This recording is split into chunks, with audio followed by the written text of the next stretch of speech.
Welcome to my YouTube channel maths wizard by Karan sir. बच्चों, एक बार आप सभी का फिर से जोरदार स्वागत है मेरे यूट्यूब चैनल पे। और 11th के मेरे प्यारे प्यारे भाइयों, स्ट्रेट लाइन चैप्टर में मैं आपसे अभी लास्ट टाइम कह के गया था कि यार दोस्तों, चैप्टर के सारे कॉन्सेप्ट लगभग मैं आपको बता चुका हूँ। अब जो स्ट्रेट लाइन वाले चैप्टर से रिलेटेड जो खतरनाक वाले क्वेश्चन है, जिनमें कुछ अच्छे कॉन्सेप्ट और काम में आते हैं, वो क्वेश्चंस मैं आज आपके लिए लेके आया हूँ।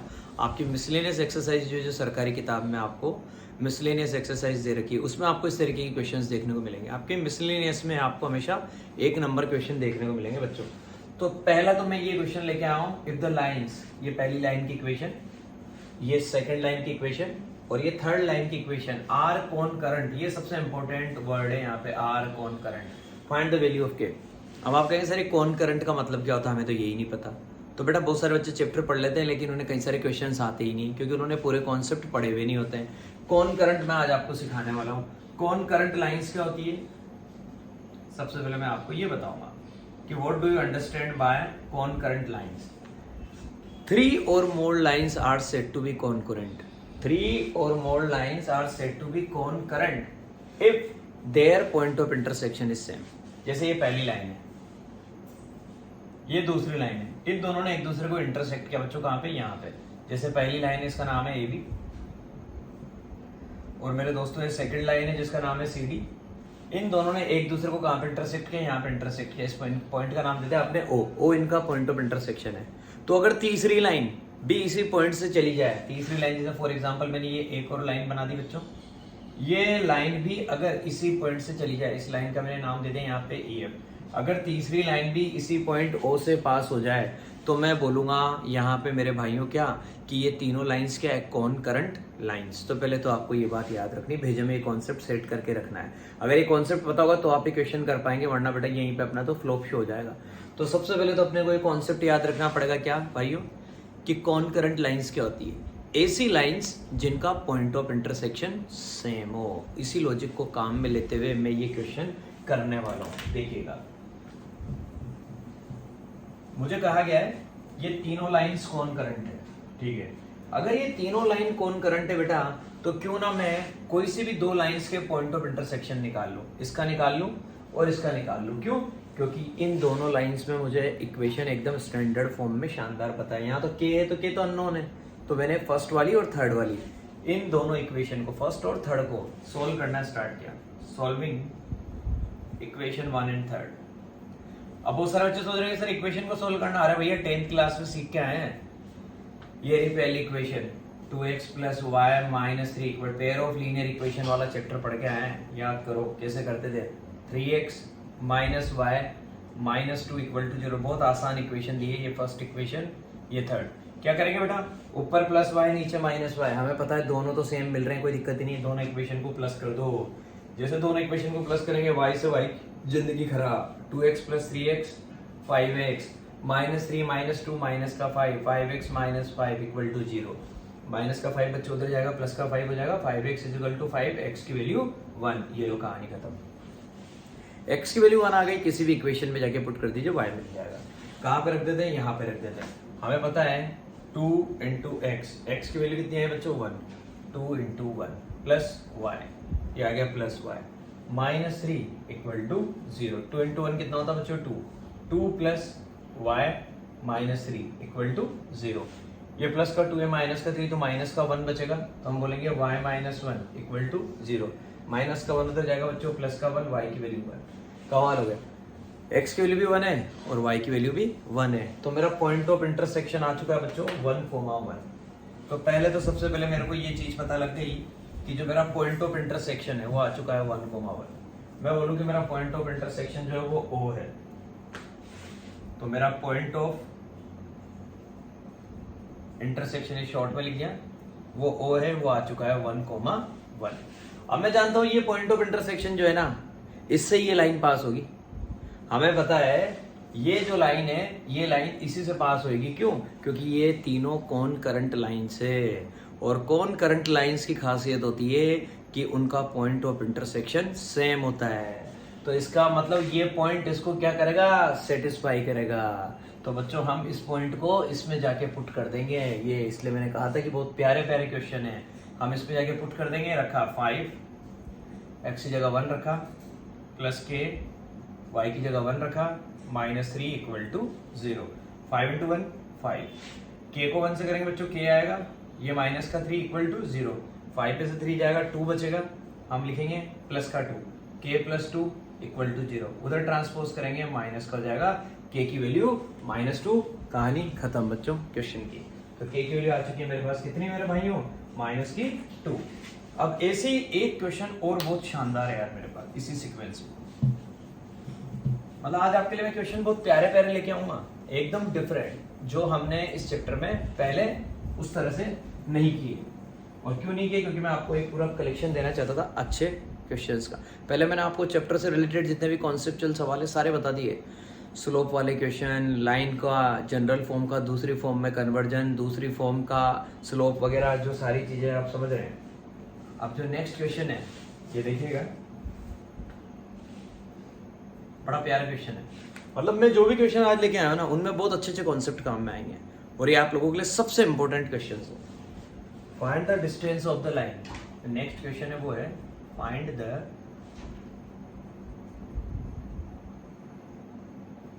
Distance of the line 4x - y = 0 from the point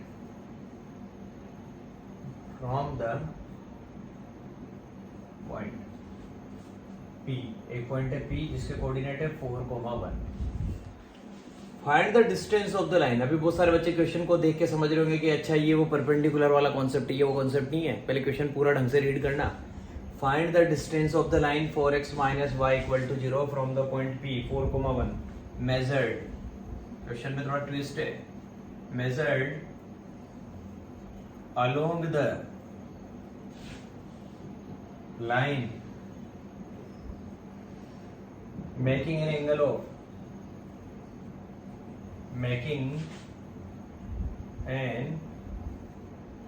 angle of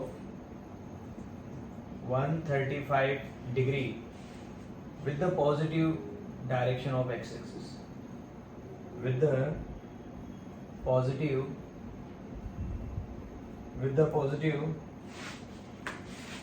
x-axis। ये पहले तो मैं आपको इसका इतना प्यारा फिगर बना के दिखाऊंगा, क्योंकि आपको जब तक फिगर में दिखाऊंगा नहीं तो आपको इस क्वेश्चन में मजा ही नहीं आएगा। हमसे कहा जा रहा find the distance of the line 4x - y = 0। इस लाइन की डिस्टेंस निकालनी है। अब देखिए ये लाइन क्या दे रखी है मुझे, 4x - y = 0। तो मैं इसको और सिंप्लीफाइड फॉर्म में कैसे लिख सकता हूँ, माइनस का y उधर जाएगा, प्लस का y = 4x। मतलब मुझे एक लाइन दे रखी है जो है बच्चों y = 4x। अगर मुझे इस तरीके से दिया होता है तो मैं जानता हूं कि मेरे पास एक स्लोप इंटरसेप्ट फॉर्म हुआ करती थी y = mx + c। तो मैं इससे कंपेयर करके देखूंगा कि यार ये बिल्कुल इसी फॉर्मेट में दे रखा y = mx, लेकिन यहाँ पे c y इंटरसेप्ट होता है, यहाँ पे नहीं है।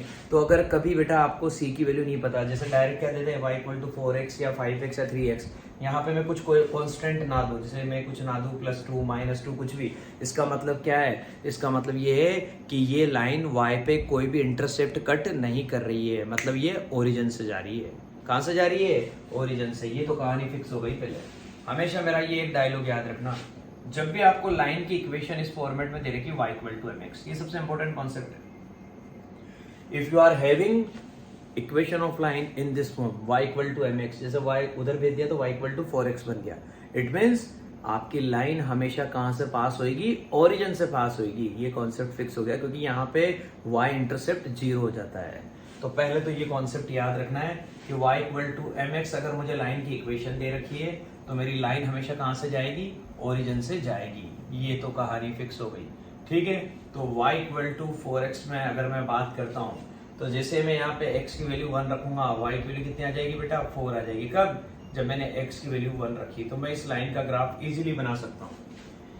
ये बनाया दोस्तों मैंने कार्टेशियन प्लेन, आपको समझाने के लिए पहले पूरा फिगर बनाऊंगा कि क्वेश्चन क्या कहना चाह रहा है। ये बनाया दोस्तों कार्टेशियन प्लेन, ये आपकी x एक्सिस, ये आपकी y axis. Line y = 4x क्या है बेटा, ओरिजिन से पास होगी, पहली बात तो ये। और x की वैल्यू 1 पे y की वैल्यू 4 आएगी। तो हमने यहाँ पे देखा, यहाँ y1 है, यहाँ y2 है, यहाँ y3 है, यहाँ पे y हमारा 4 है, और यहाँ पे ये हमारा ओरिजिन है, यहाँ पे x की वैल्यू 1 है, यहाँ पे x की वैल्यू 2 है, x की वैल्यू 3 है, x की वैल्यू 4 है, x की वैल्यू 5 है।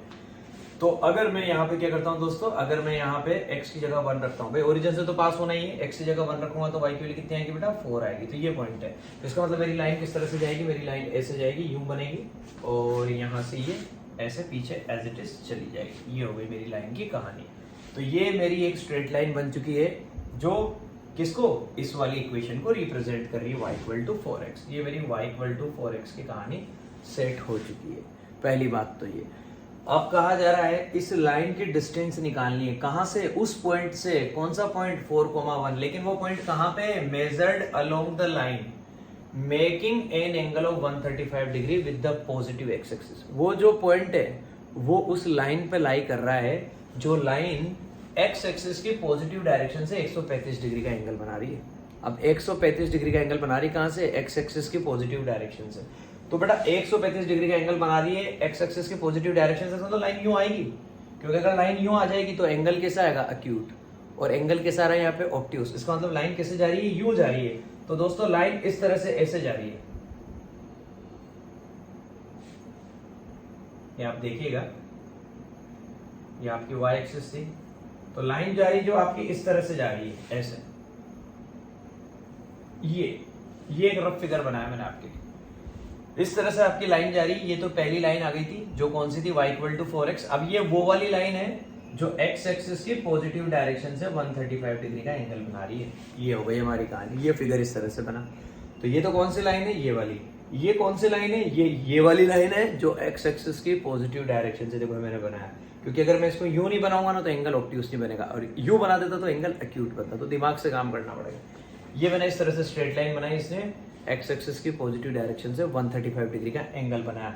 इस लाइन पे कहीं पे एक पॉइंट है P, ये सपोज यहाँ पे पॉइंट है P। इस P के कोऑर्डिनेट है 4,1। मुझसे कहा जा रहा है इस पॉइंट P से इस लाइन की डिस्टेंस निकालो, कौन सी, इस वाली लाइन की जो हमारी ओरिजिनल लाइन थी। तो हमने देखा इन दोनों लाइंस ने एक दूसरे को कहाँ पे कट किया है, यहाँ पे। तो इस पॉइंट का मैंने नाम दे दिया Q। तो मुझे दोस्तों इस क्वेश्चन में एक्चुअल में PQ निकालना है। This is by required condition. तो देखिए फिगर अगर नहीं बनता तो समझ में ही नहीं आता, इसलिए फिगर मैंने जानबूझ के बनाया कि हमारी ये जो लाइन है जो 135 डिग्री का एंगल बना रही है वो कौन सी लाइन है बेटा, वो ये वाली लाइन है। और ये लाइन जो है इस पे एक पॉइंट है P 4,1। इस पॉइंट से मुझे उस लाइन की, कौन सी लाइन की, y इक्वल टू 4x की डिस्टेंस निकालनी थी। तो पहले तो मुझे हमेशा ये देखना होता है कि इन दोनों लाइंस ने एक दूसरे को कहाँ पे कट किया, यहाँ पे कट किया। तो पहले तो मुझे Q पॉइंट फाइंड आउट करना पड़ेगा। सबसे पहले मेरा टारगेट क्या है, Q को फाइंड आउट करो, क्योंकि P तो मुझे पता है, मुझे PQ निकालना है। PQ का मतलब मुझे P और Q के बीच की डिस्टेंस निकालनी है। 10th क्लास के बच्चे भी कर सकते हैं ये वाला क्वेश्चन, क्योंकि उन्हें क्या करना है, डिस्टेंस फॉर्मूला लगाना है, लेकिन उन्हें स्ट्रेट लाइन के बारे में पता नहीं होता। अब आप लोगों को पूरी कहानी पता है बेटा, क्योंकि आप 11th में, आपको पता है कि P के कोऑर्डिनेट आपके पास आ चुके, Q के कोऑर्डिनेट आप निकाल लेंगे। कैसे, आप Q के कोऑर्डिनेट किस तरह से निकाल सकते हैं, आप Q के कोऑर्डिनेट निकालने के लिए इस लाइन का पॉइंट ऑफ इंटरसेक्शन निकालेंगे। तो आप क्या कहेंगे, सर हमें इस लाइन की इक्वेशन तो पता है लेकिन हमें इस लाइन की तो इक्वेशन ही नहीं पता। तो बेटा बिल्कुल अभी निकलने वाली इस लाइन की इक्वेशन भी। ये लाइन क्या है, ये लाइन जो है ये इस पॉइंट से जा रही है 4,1 से, और इतने का एंगल बना रही है। याद करिए आप कहेंगे सर हाँ पॉइंट स्लोप फॉर्म लगा देंगे। अगर हमें पता है कि लाइन किसी एक पॉइंट से जा रही है और हमें उस लाइन का स्लोप पता है, तो फिर हम कौन सी फॉर्म अप्लाई करते थे बच्चों, मैंने कहा ना, इसलिए स्ट्रेट लाइन जिसको समझ में आता है वो आदमी चैंपियन हो जाता है। पॉइंट स्लोप फॉर्म, ये फॉर्म लगाया करते थे हम, पॉइंट स्लोप फॉर्म। तो हम किसकी इक्वेशन निकालेंगे, हम इस सेकंड लाइन की इक्वेशन निकालेंगे। तो सेकंड लाइन का नाम हम एक काम करते थे बच्चों, सेकंड लाइन का नाम PQ दे देते, क्योंकि ये P यहाँ है इसे ऑलरेडी यहाँ पे। तो पॉइंट स्लोप फॉर्म से हम किसकी इक्वेशन निकालेंगे, इक्वेशन ऑफ लाइन PQ। इस सेकंड लाइन का नाम मैंने PQ ही दे दिया। इस सेकंड लाइन की मैं इक्वेशन निकालूंगा, कौन सी, पॉइंट स्लोप फॉर्म की हेल्प से, क्योंकि मुझे पता है कि ये इस पॉइंट से जा रही है और इसका स्लोप इतना है। तो बेटा सबसे पहले तो आपको पता लग गया कि tan थीटा कितना आएगा। सबसे पहले आपको पता लग गया थीटा कितना है, 135 डिग्री। अगर थीटा 135 है तो आप बोलेंगे tan थीटा कितना आएगा, tan 135। और मेरे जो भाई इस चीज को भूल चुके हैं, मैंने बताया था tan 45 की वैल्यू 1 होती है और tan 135 की वैल्यू -1 होती है। बात याद रखना, मैंने पहले भी बताया था। तो tan 135 की वैल्यू कितनी होती है बच्चों, -1। तो स्लोप m कितना आ गया, m आ गया मेरे पास -1। स्लोप मुझे मिल चुका है, स्लोप मेरे पास आ चुका है बच्चों कितना, -1। सिर्फ मैं फिगर रहने दूंगा, बाकी वो सब कुछ मिटा दूंगा, तो जब मुझे सारी कहानी क्लियर है। स्लोप आ चुका है बच्चों मेरे पास -1, तो m की वैल्यू -1 है, और जिस पॉइंट से मेरी लाइन जा रही है वो है 4,1। तो सीधा मैं अपनी इक्वेशन अप्लाई करता हूँ, y minus y1 equal to m, डब्बे में x माइनस x1। यहाँ पे बेटा x1 y1 क्या है, ये पॉइंट x1 है, ये पॉइंट y1 है। x1 की वैल्यू 4 है और y1 की वैल्यू 1 है। हम लिखेंगे y माइनस y1, y1 कितना है बच्चों, 1 इक्वल टू m की जगह कितना आ जाएगा, -1, डब्बे में x माइनस x1 कितना है, 4। अब आप इस इक्वेशन को सॉल्व कर दीजिए, आपको मेरी पूरी कहानी समझ में आ जाएगी। y minus 1 equal to minus का x और प्लस का 4, y minus 1 equal to minus का x और प्लस का 4। तो बेटा इन दोनों को इधर ट्रांसपोज कर दीजिए, y माइनस 1 इधर आएगा तो प्लस का x माइनस का 4 इक्वल टू 0।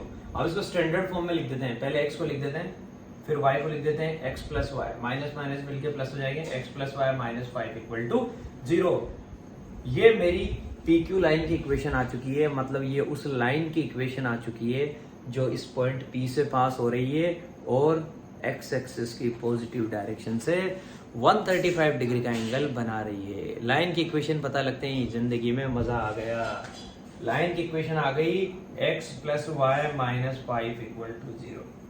भैया लाइन की इक्वेशन जो है इसे यहाँ छाप देता हूँ, x plus y minus 5 equal to 0। ये सेकंड लाइन की इक्वेशन आ गई, ठीक है। फर्स्ट लाइन की इक्वेशन क्या थी, फर्स्ट लाइन की इक्वेशन हो रही 4x minus Y equal to 0, और इसको मैंने सिंप्लीफाइड फॉर्म में कैसे लिख दिया था, y को उधर लिखा था y इक्वल टू 4x। मजा आ जाएगा। ये पहली इक्वेशन, ये दूसरी इक्वेशन। हमें पता है कि ये दोनों लाइन की इक्वेशन है और दोनों लाइंस ने एक दूसरे को कहां पे इंटरसेक्ट किया, Q पे। तो मैं इस Q के कोऑर्डिनेट निकाल सकता हूं, कैसे, अभी प्रीवियस क्वेश्चन में सेम प्रोग्राम किया था। y की वैल्यू कितनी है बच्चों, 4x, वहां पे y की जगह जाके 4x पुट कर देते हैं। इक्वेशन नंबर 1, ये इक्वेशन नंबर 2। तो x तो अपनी जगह एज इट इज रहेगा x, y की जगह 4x लिखना है, वहां पे y की जगह 4x लिखेंगे तो ये y की जगह 4x लिख दिया, -5 equal to 0। 4x plus x 5x, minus का 5 उधर जाएगा, प्लस का 5, 5x is equal to 5। x की वैल्यू आ गई बच्चों 1, x की वैल्यू 1 आ गई, मतलब इस पॉइंट Q का x कोऑर्डिनेट मुझे पता लग चुका है 1, इसका x कोऑर्डिनेट तो 1 आ गया। अब y कोऑर्डिनेट निकालते हैं। y कोऑर्डिनेट आपके सामने यहीं पे दिख रहा है बेटा, अगर x कोऑर्डिनेट 1 है तो y कितना आ जाएगा, 4 इंटू 1, 4 इंटू 1 मतलब 4। y कोऑर्डिनेट आ गया मेरे भाइयों कितना, 4। तो मुझे इस पॉइंट Q के कोऑर्डिनेट मिल चुके हैं 1,4, और P के कोऑर्डिनेट मुझे पता थे दोस्तों कितने, 4,1। अब मैं क्या करूंगा, देखिए आपके सामने टारगेट पूरा, पहले Q निकालना था, Q का मतलब पॉइंट Q के कोऑर्डिनेट निकालने थे, निकाल लिए। फिर P और Q के बीच की डिस्टेंस निकालनी थी, निकालते हैं। कैसे, डिस्टेंस फॉर्मूला अप्लाई करके। हम यहाँ पे डिस्टेंस फॉर्मूला अप्लाई करेंगे मेरे भाइयों, ये लो साहब। तो हम लिखेंगे PQ इक्वल टू, ये रूट बनाएंगे और distance formula छापेंगे, x2 minus x1 का whole square plus y2 minus y1 का होल स्क्वायर। ये डिस्टेंस फॉर्मूला होता है। अब मैंने बेटा इसको x1 y1 नाम दिया था, इसका नाम दे देते हैं x2 y2। तो हम क्या लिखेंगे, PQ इक्वल टू रूट के अंदर x2 माइनस x1 का होल स्क्वायर। x2 कितना है 1 में से माइनस करना है 4 को, 1 माइनस 4 का होल स्क्वायर प्लस y2 कितना है बेटा 4 में से माइनस करना है 1 को, उसका होल स्क्वायर।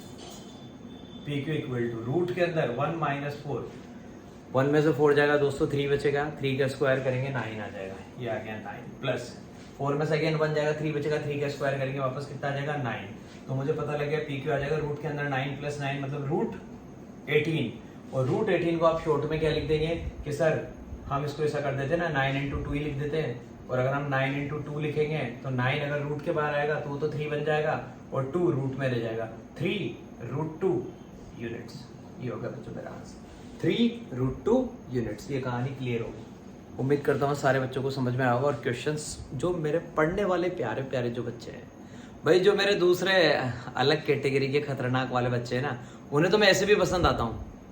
तो उन्हें तो मैं अच्छी चीज़ें बताऊँ ना बताऊँ, उन्हें कोई टेंशन नहीं है। लेकिन जो मेरे जो कुछ एक अलग कैटेगरी है मेरी ज़िंदगी में, कुछ क्रांतिकारी बच्चों की, खतरनाक बच्चों की, जो मुझे बहुत पसंद करते हैं कि सर बहुत अच्छी अच्छी चीज़ें समझाते हैं, सर का पढ़ाया हुआ बहुत अच्छा लगता है। तो बेटा उन क्रांतिकारी और खतरनाक बच्चों के लिए मैं इस तरीके की क्वेश्चंस लेके आया हूँ आज के लेक्चर में।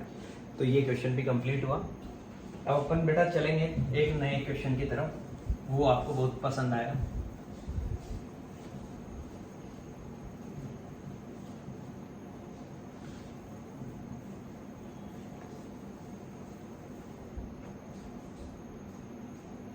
देखिए बहुत प्यारा क्वेश्चन है। मैंने क्या कहा, आज की जो भी क्वेश्चन रहेंगे सब एक नंबर क्वेश्चन रहेंगे, सबके कॉन्सेप्ट बहुत प्यारे लगेंगे आपको। Assuming that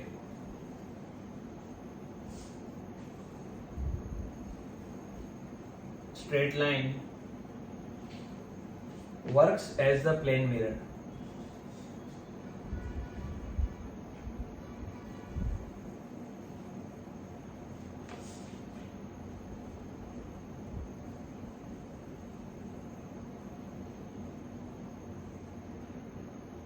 For a point. Assuming that straight line works as the plane mirror for a point, मतलब पर्टिकुलरली कोई एक पॉइंट है, उसके लिए आपकी जो स्ट्रेट लाइन जिसके बारे में बात कर रहे हैं वो प्लेन मिरर की तरह बिहेव कर रही है, पर्टिकुलरली किसी एक पॉइंट के लिए। Find the image of the point, find the image of the point 1,2। वो पॉइंट कौन सा है? वो पॉइंट है 1,2। Find the image of the point 1,2 in the line. Find the image of the point 1,2 in the line x minus 3y 4 plus 4 equal to 0।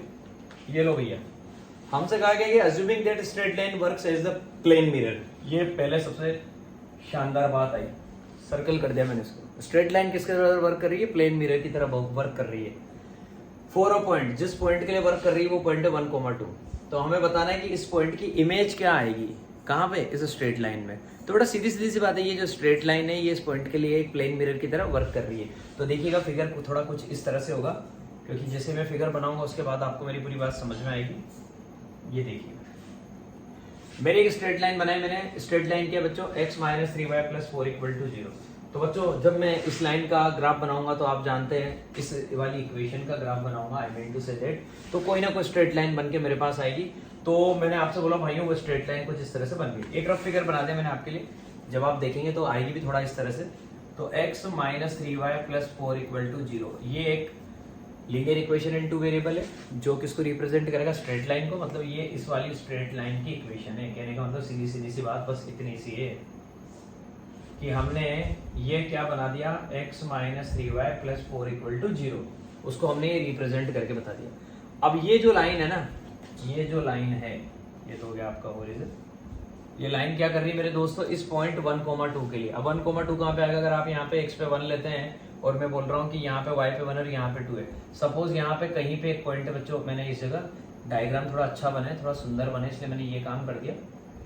यहाँ पे कहीं पे एक पॉइंट है मेरे भाइयों 1,2।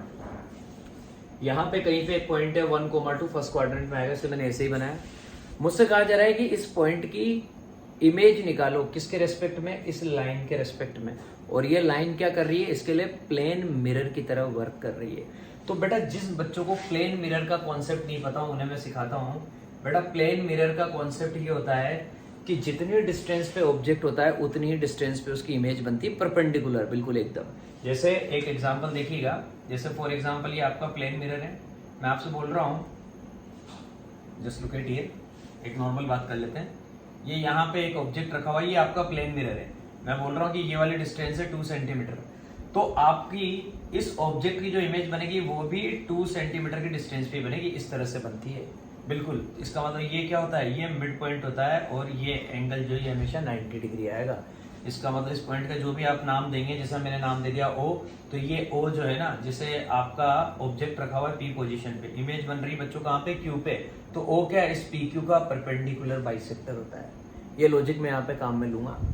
ये पॉइंट P है, ये क्या, ये आपके ऑब्जेक्ट को रिप्रेजेंट कर रहा है, ठीक है।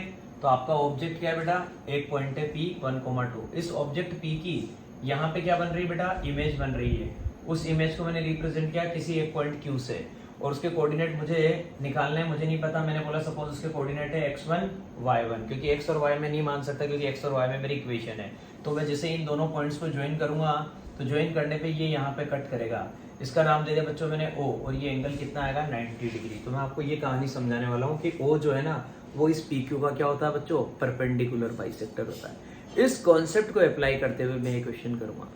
तो सबसे पहले मैं आपके लिए कहानी लिख देता हूँ।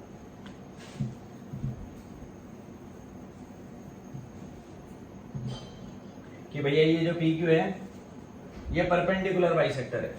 ये PQ जो है ये इस लाइन का क्या है, परपेंडिकुलर बाइसेक्टर, क्योंकि O जो है ना इस PQ का क्या आएगा, मिड पॉइंट आएगा। एज वी नो दैट, ये कॉन्सेप्ट याद रखना है। अगर आपको ये कॉन्सेप्ट पता है तो ये क्वेश्चन आपका बन जाएगा। लाइन बनाई, बना दी, पॉइंट बनाया, बना दिया। पॉइंट क्या है, एक ऑब्जेक्ट है, इस ऑब्जेक्ट की क्या बनेगी, इमेज बनेगी। वो भी एक पॉइंट ही आएगा यार डेफिनेटली। और किधर, उधर है तो इधर बनेगी। और बिल्कुल कैसे, इक्वल डिस्टेंस पे, जितनी ये है उतनी ये है। अब पता नहीं कितना, लेकिन जितनी ये है उतनी ही ये है। और जो ये पॉइंट आएगा ये आएगा आपका बेटा mid point. As we know that PQ is ये परपेंडिकुलर बाइसेक्टर। किसका परपेंडिकुलर बाइसेक्टर, इस वाली लाइन का। Perpendicular bisector of line x minus 3y plus 4 equal to 0। तो ये परपेंडिकुलर बाइसेक्टर है बच्चों। किसका, किसका परपेंडिकुलर बाइसेक्टर है, ये परपेंडिकुलर बाइसेक्टर है।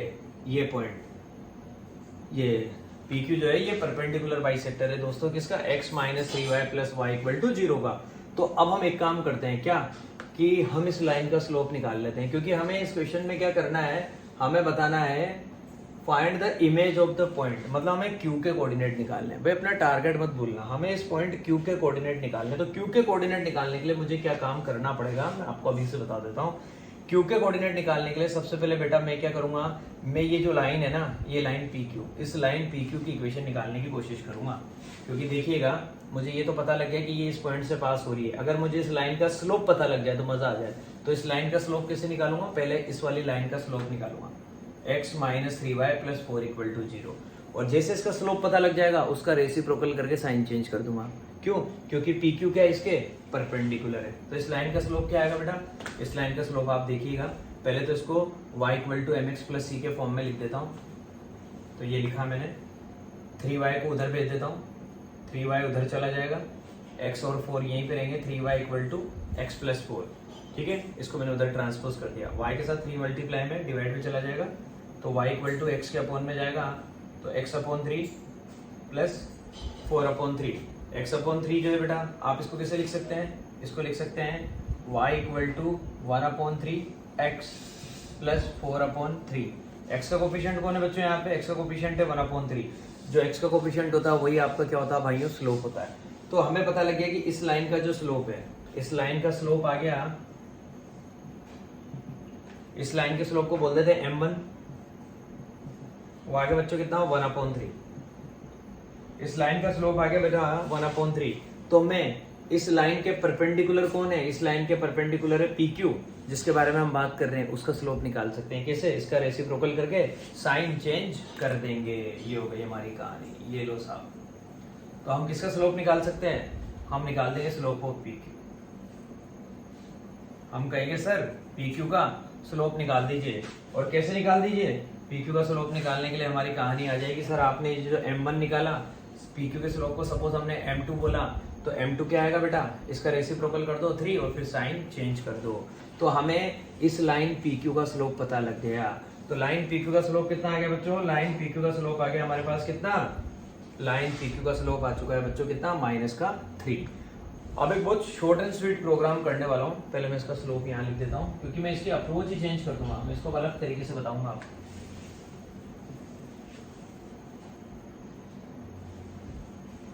पता लग गया हमें कि ये जो लाइन PQ है, इस लाइन PQ का स्लोप कितना आ गया बच्चों, इस लाइन PQ का स्लोप आ गया हमारे पास कितना, -1/3।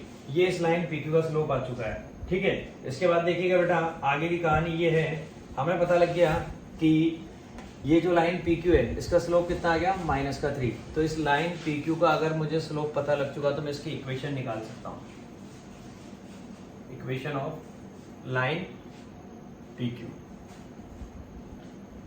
मैं इस लाइन पी क्यू की इक्वेशन निकाल सकता हूँ, क्यों? क्योंकि मुझे पता है कि ये लाइन पी क्यू जो इस पॉइंट पी से जा रही है और इसका स्लोप कितना बेटा -3। तो इस लाइन पी क्यू की इक्वेशन कैसे निकालूंगा, वही हमारी point slope form y minus y1 कितना लिख देंगे बेटा 2, y minus y1 equal to m की जगह लिखूंगा -3 और x माइनस x1 इसकी जगह लिख देंगे बेटा 1।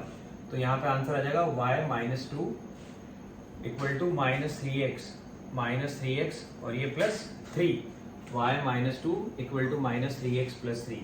इसको इधर लेके आ जाते हैं बेटा, 3x इधर आ जाएगा, ये प्लस का y 3x + y, ये -2 है वो -3 इधर आएगा, तो -2 -3 मिलके -5। तो हमें पता लग गया 3x + y -5 इक्वल टू 0।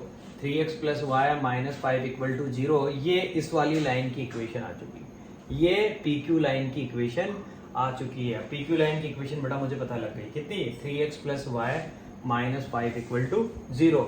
अब क्या करना है बेटा, मुझे इस लाइन की इक्वेशन पता लग गई और मुझे इस वाली लाइन की इक्वेशन पहले से पता थी, तो मैं इनका पॉइंट ऑफ इंटरसेक्शन निकाल दूं, वो मेरे पास O निकल के आ जाएगा, उसके बाद मजा आ जाएगा।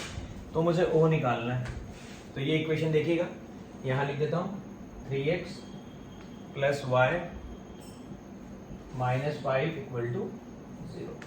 मतलब मैंने ये काम इसलिए किया क्योंकि मुझे ये तो पता था, उस लाइन का मैंने स्लोप निकाला, उस लाइन का स्लोप निकाला, उसके बाद बेटा उसका रेसिप्रोकल करके माइनस किया, इस लाइन का स्लोप पता लग गया, फिर मैंने इस लाइन की इक्वेशन भी निकाल दी, क्योंकि उस लाइन की इक्वेशन पता है, इस लाइन की इक्वेशन अगर मैं निकाल दूं तो मैं दोनों का पॉइंट ऑफ इंटरसेक्शन निकाल सकता हूँ, क्योंकि वो जो पॉइंट है ना उस पे ये और ये दोनों लाइन क्या कर रही है, इंटरसेक्ट कर रही है। तो ये कॉन्सेप्ट चल रहे हैं आज के हमारे, कि जब दो लाइन से एक दूसरे को इंटरसेक्ट करेगी तो वो पॉइंट ऑफ इंटरसेक्शन निकालना पड़ेगा, उसके बाद आपको मजा आ जाएगा। तो भैया देखिए दोनों इक्वेशन पता लग गई, उसकी तो इक्वेशन कितनी है, पुरानी इक्वेशन तो है x - 3y + 4 इक्वल टू 0, और जो इस लाइन की मैंने इक्वेशन निकाली वो निकाली मैंने 3x + y -5 इक्वल टू 0। ये इक्वेशन 1, ये इक्वेशन 2।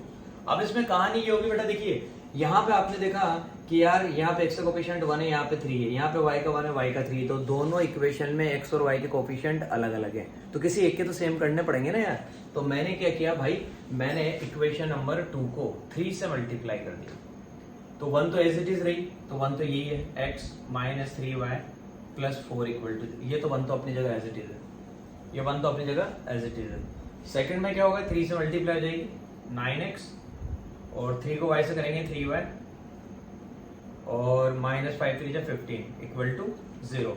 दोनों इक्वेशन को अब ऐड कर दो, आप ऐड करते हैं 3y से 3y की जिंदगी खराब, 9x + x 10x, और बेटा यहाँ पे पता लग गया, ये आ गया -15 और +4। तो जैसे मैं ये काम करूंगा तो -15 + 4 -11 इक्वल टू 0। तो पता लग गया 10x = 11, x की वैल्यू आ जाएगी 11/10, x की वैल्यू आ गई 11/10। तो इस O का जो x कोऑर्डिनेट है वो पता लग गया 11/10, ठीक है। अब मुझे y निकालना है, तो मैं कहीं पे भी जाके पुट कर देता हूँ, यहाँ पे जाके पुट करते हैं, पहले तो ये देख लेते हैं, 3 3 9 9x + 3y, हाँ ठीक है, 11/10। अब बेटा x की वैल्यू आई 11/10, यहाँ पे कहीं पे भी जाके पुट कर देते हैं, x की जगह रखते हैं 11/10 - 3y + 4 इक्वल टू 0। तो पता लग गया माइनस का 3y उधर जाएगा, प्लस का 3y, यहाँ पे कौन है 11/10, और ये आपका प्लस में क्या है बेटा 4 है, और इक्वल टू में क्या आ गया 3y। सीधा करो, 10 4 जा 40, 40 में 11 प्लस करेंगे 51, 51/10 equal to 3y, 51/10 equal to 3y। y निकालना है, 3 कहाँ चला जाएगा बेटा डिवाइड में, तो 10 से मल्टीप्लाई हो जाएगा, 51/30 इक्वल टू y। तो y भी पता लग गया 51/30, y भी पता लग गया 51/30। बेटा अब जिंदगी का मजा आ चुका है। ये पॉइंट मैंने इसलिए निकाला था कि अगर मुझे पॉइंट पता लग जाएगा तो मैं क्या कहूंगा, ओ मिड पॉइंट है किसका भाइयों, PQ का, तो हम यहाँ पे मिड पॉइंट फॉर्मूला लगा देंगे, हम कहेंगे ओ मिड पॉइंट है किसका, PQ का, तो सर मिड पॉइंट फॉर्मूला लगा दीजिए, अब आएगा आंसर। तो आज के क्वेश्चंस थोड़े बड़े हैं, लेकिन है बड़े इंटरेस्टिंग। हम लिखेंगे सबसे पहले O is mid point of PQ। O PQ का मिड पॉइंट है। तो अगर मिड पॉइंट है तो मैं O के कोऑर्डिनेट कैसे निकालता हूं? मैं जानता हूं अगर इस O के कोऑर्डिनेट अननोन है तो मैं कैसे निकालता था? x1 प्लस x2, ये वाला फॉर्मूला काम में लूंगा भाई, mid point formula x1 plus x2 upon 2 comma y1 plus y2 upon 2, ये भी 10th क्लास का फॉर्मूला है, मिड पॉइंट फॉर्मूला।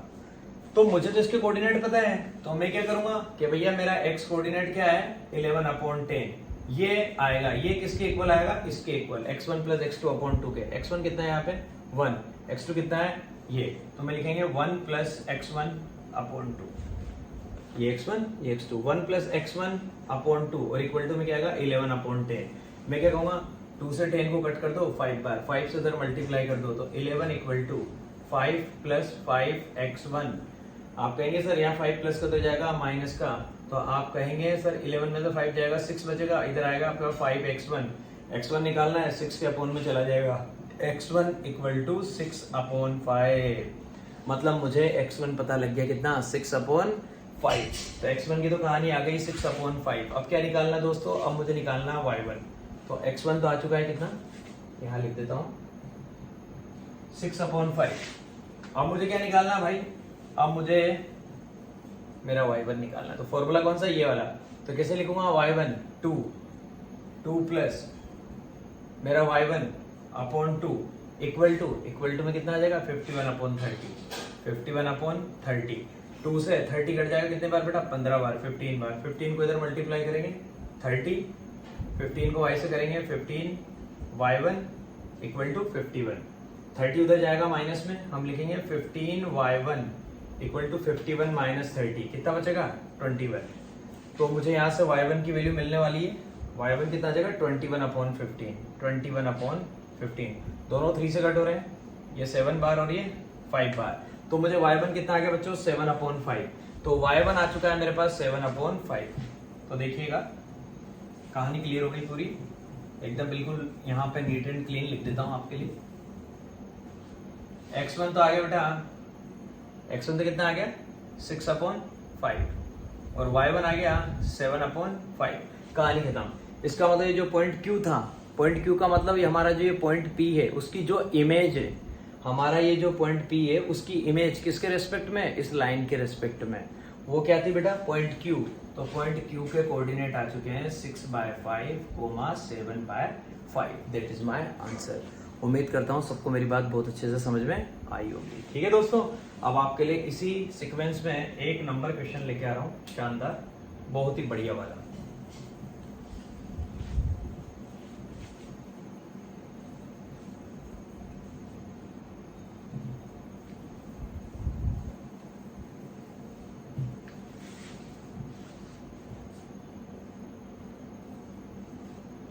देखिएगा क्वेश्चन है, show that the area of the triangle,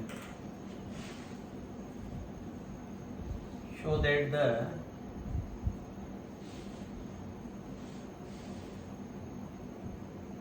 area of the triangle formed by the line, formed. बहुत बढ़िया question है बेटा, जितने भी क्वेश्चन आज मैं आपको करवा रहा हूं सब बहुत शानदार क्वेश्चन है। Show that the area of the triangle formed by the lines. अब लाइन्स यहाँ पे देखिए बड़ी शानदार दे रखी। पहली लाइन दे रखी y equal to m1x1 m1x plus c1। Second line है y equal to m2x plus c2।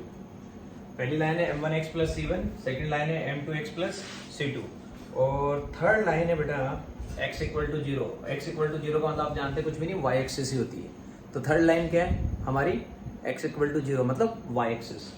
तो हमसे कहा जा रहा है कि इनसे बनने वाले ट्राइंगल का एरिया निकालिए। तो सबसे पहले फिगर बनाएंगे भाई, पहले फिगर तो देखें कि फिगर कैसा बन रहा है, कौन सा ट्राइंगल बन रहा है, ट्राइंगल बन रहा है तो किस तरह का ट्राइंगल बन रहा है।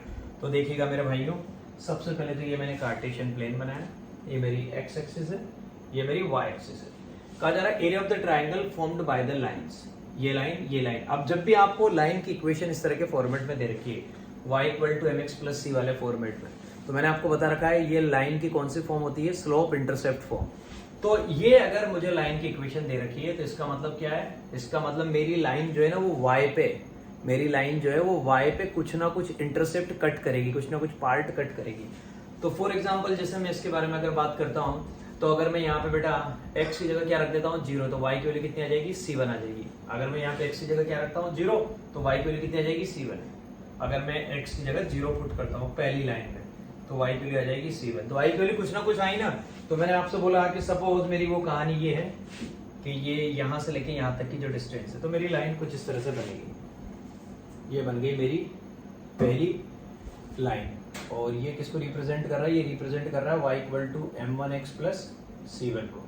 तो मैं बोल रहा हूँ कि ये तो मेरा ओरिजिन है दोस्तों, और यहाँ से लेके यहाँ तक की ये जो डिस्टेंस है, इस पॉइंट का नाम दे दिया मैंने a। ये जो डिस्टेंस है OA क्या है बच्चों, OA का मतलब है c1। ये मैं आपसे कहना चाह रहा हूँ, ये जो होता है ये y इंटरसेप्ट होता है, ये c1 है, ठीक है। उसके बाद second y equal to m2x plus c2। अब इसके लिए करूँगा तो सपोज मैंने वापस क्या किया, अब की बार वापस x की जगह 0 रखा, तो y कितना आया, y मेरे पास आ गया बच्चों c2। अब y c2 आया तो c2 कुछ एक अलग वैल्यू है ना। तो अब की बार मैंने देखा कि यार जो मेरा ग्राफ आ रहा है, मैं ये फिगर अच्छा बने इसलिए मैं आपके लिए ये काम कर रहा हूँ। मैंने वापस क्या किया, इस वाली लाइन का ग्राफ बनाया। तो जैसे बनाया तो मैंने देखा कि यार ग्राफ कुछ इस तरह से बनता हुआ आया मेरे पास, इस तरह से मेरा ग्राफ बनता हुआ आया। तो ये लाइन कौन सी है, ये लाइन है y equal to m2x plus c2। तो मैं आपसे क्या कहना चाह रहा हूँ कि c2 का मतलब क्या है, c2 का मतलब है बेटा ये वाला टुकड़ा, यहाँ से लेके यहाँ तक, इस पॉइंट का मैंने नाम दे दिया बच्चों B। तो C2 का मतलब है, जैसे OA का मतलब C1 है, ऐसे OB का मतलब क्या है बेटा C2। तो ये मैं आपसे कहना चाह रहा हूँ। तो इस पॉइंट A के कोऑर्डिनेट तो कितने आ जाएंगे, इस पॉइंट A के कोऑर्डिनेट तो आ जाएंगे ये Y पे, तो इसका X कोऑर्डिनेट तो 0 आएगा और Y कोऑर्डिनेट C1। सिमिलरली इस पॉइंट B के कोऑर्डिनेट कितने आ जाएंगे, इसका X कोऑर्डिनेट तो 0 आएगा, लेकिन Y कोऑर्डिनेट कितना आ जाएगा C2। ये है मजेदार कहानी। अगर हम इस क्वेश्चन का फिगर ना बनाए ना तो कुछ भी समझ में नहीं आता है। ये पहली लाइन, इसने C1 इंटरसेप्ट कट किया। ये दूसरी लाइन, इसने C2 इंटरसेप्ट कट किया। इंटरसेप्ट का मतलब ओरिजिन से लेके यहाँ तक की ये वाली डिस्टेंस OB कितना है बेटा C2। तो डेफिनेटली अगर ये वाली डिस्टेंस C2 है तो पॉइंट के कोऑर्डिनेट आएंगे 0, C2। फिर उसके बाद थर्ड लाइन दे रखी x equal to 0। x equal to 0 का मतलब क्या होता है बच्चों, y एक्सिस। तो ऐसा होने पे आपने देखा कि पहले तो दोनों लाइन ने एक दूसरे को कहाँ पे इंटरसेक्ट किया, यहाँ पे इंटरसेक्ट किया है। इस पॉइंट का मैंने नाम दे दिया बच्चों क्या, इस पॉइंट का नाम दे देते हैं, एक काम करते हैं P नाम दे देते हैं। इस पॉइंट का मैंने नाम दे दिया P। तो ऐसा होने पे आपकी जिंदगी में एक ट्राइंगल बन चुका है। अगर आप लोग तरीके से ध्यान दें तो उसका नाम है ये, क्योंकि ये x इक्वल टू 0 लेनी है, मतलब y एक्सिस लेनी है, हमेशा ध्यान रखना। अगर x इक्वल टू 0 बोला है ना तो ये वाला ट्राइंगल चलेगा, और अगर वो y इक्वल टू 0 बोल देता ना बच्चों तो कहानी चेंज हो जाती। फिर पता है ट्राइंगल कौन सा आता है, ये और ये वाला, ये यहाँ से इस पॉइंट का नाम देना पड़ता, इस पॉइंट का नाम देना पड़ता, लेकिन उसने बोला है x इक्वल टू 0 मतलब y एक्सिस, मतलब हमारा ये ट्राइंगल बन रहा है, दिस वन। तो मुझे इस ट्राइंगल PAB का एरिया निकालना है, मुझे इस ट्राइंगल PAB का एरिया फाइंड आउट करना है। तो बच्चों अगर मुझे इस ट्राइंगल PAB का एरिया फाइंड आउट करना है ना, तो मेरी जिंदगी में एक बहुत गजब की चीज है कि क्यों ना मैं ये पॉइंट P निकाल लूं। आप क्या कहेंगे सर P? हाँ P कैसे, इस लाइन और इस लाइन का क्या है P, पॉइंट ऑफ इंटरसेक्शन है भाई। और पॉइंट ऑफ इंटरसेक्शन निकालना तो मैं बार बार सिखा रहा हूँ कि अगर हमें लाइंस की इक्वेशन पता है तो ये काम करते हैं। तो आ जाओ अब जिंदगी का मजा ले लेते हैं थोड़ा सा।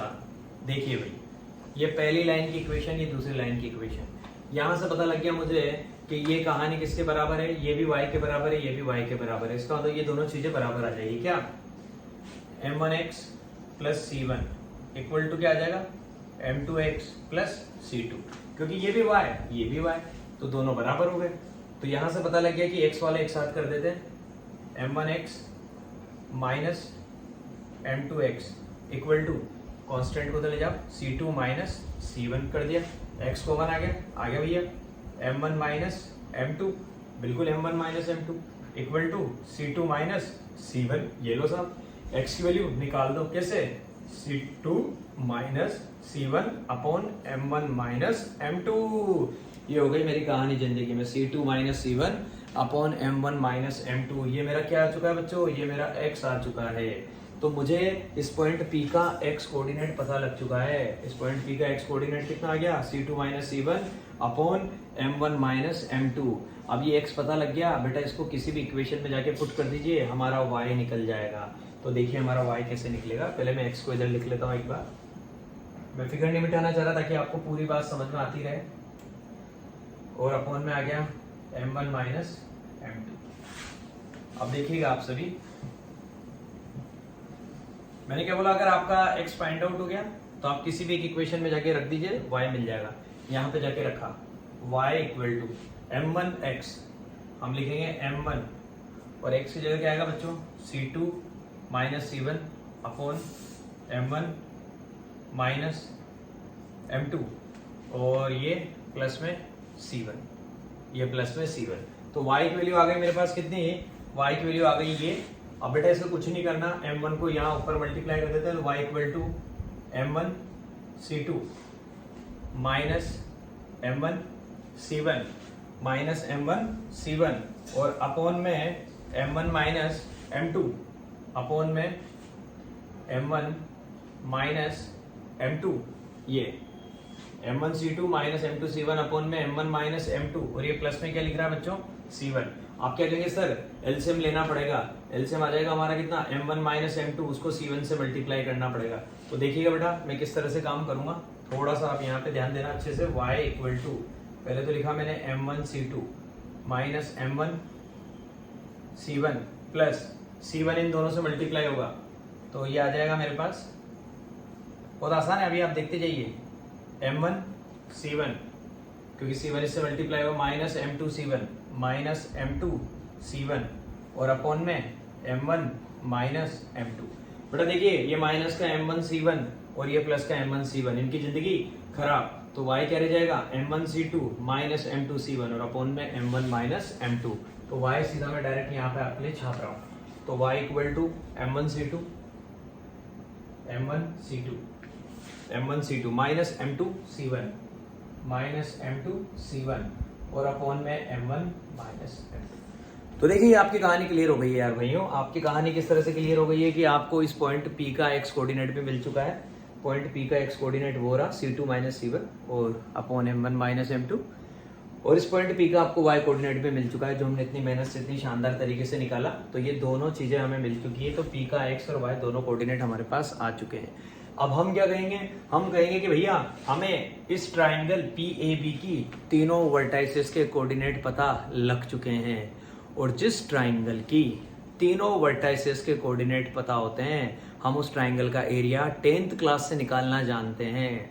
10th क्लास से हमने एक फॉर्मूला पढ़ा था, क्या आप याद करिए, एक फॉर्मूला हुआ करता था जिसमें मैं आपको इस तरह की बातें किया करता था और मैंने एक ट्रिक भी सिखाई थी 1 2 3 करके।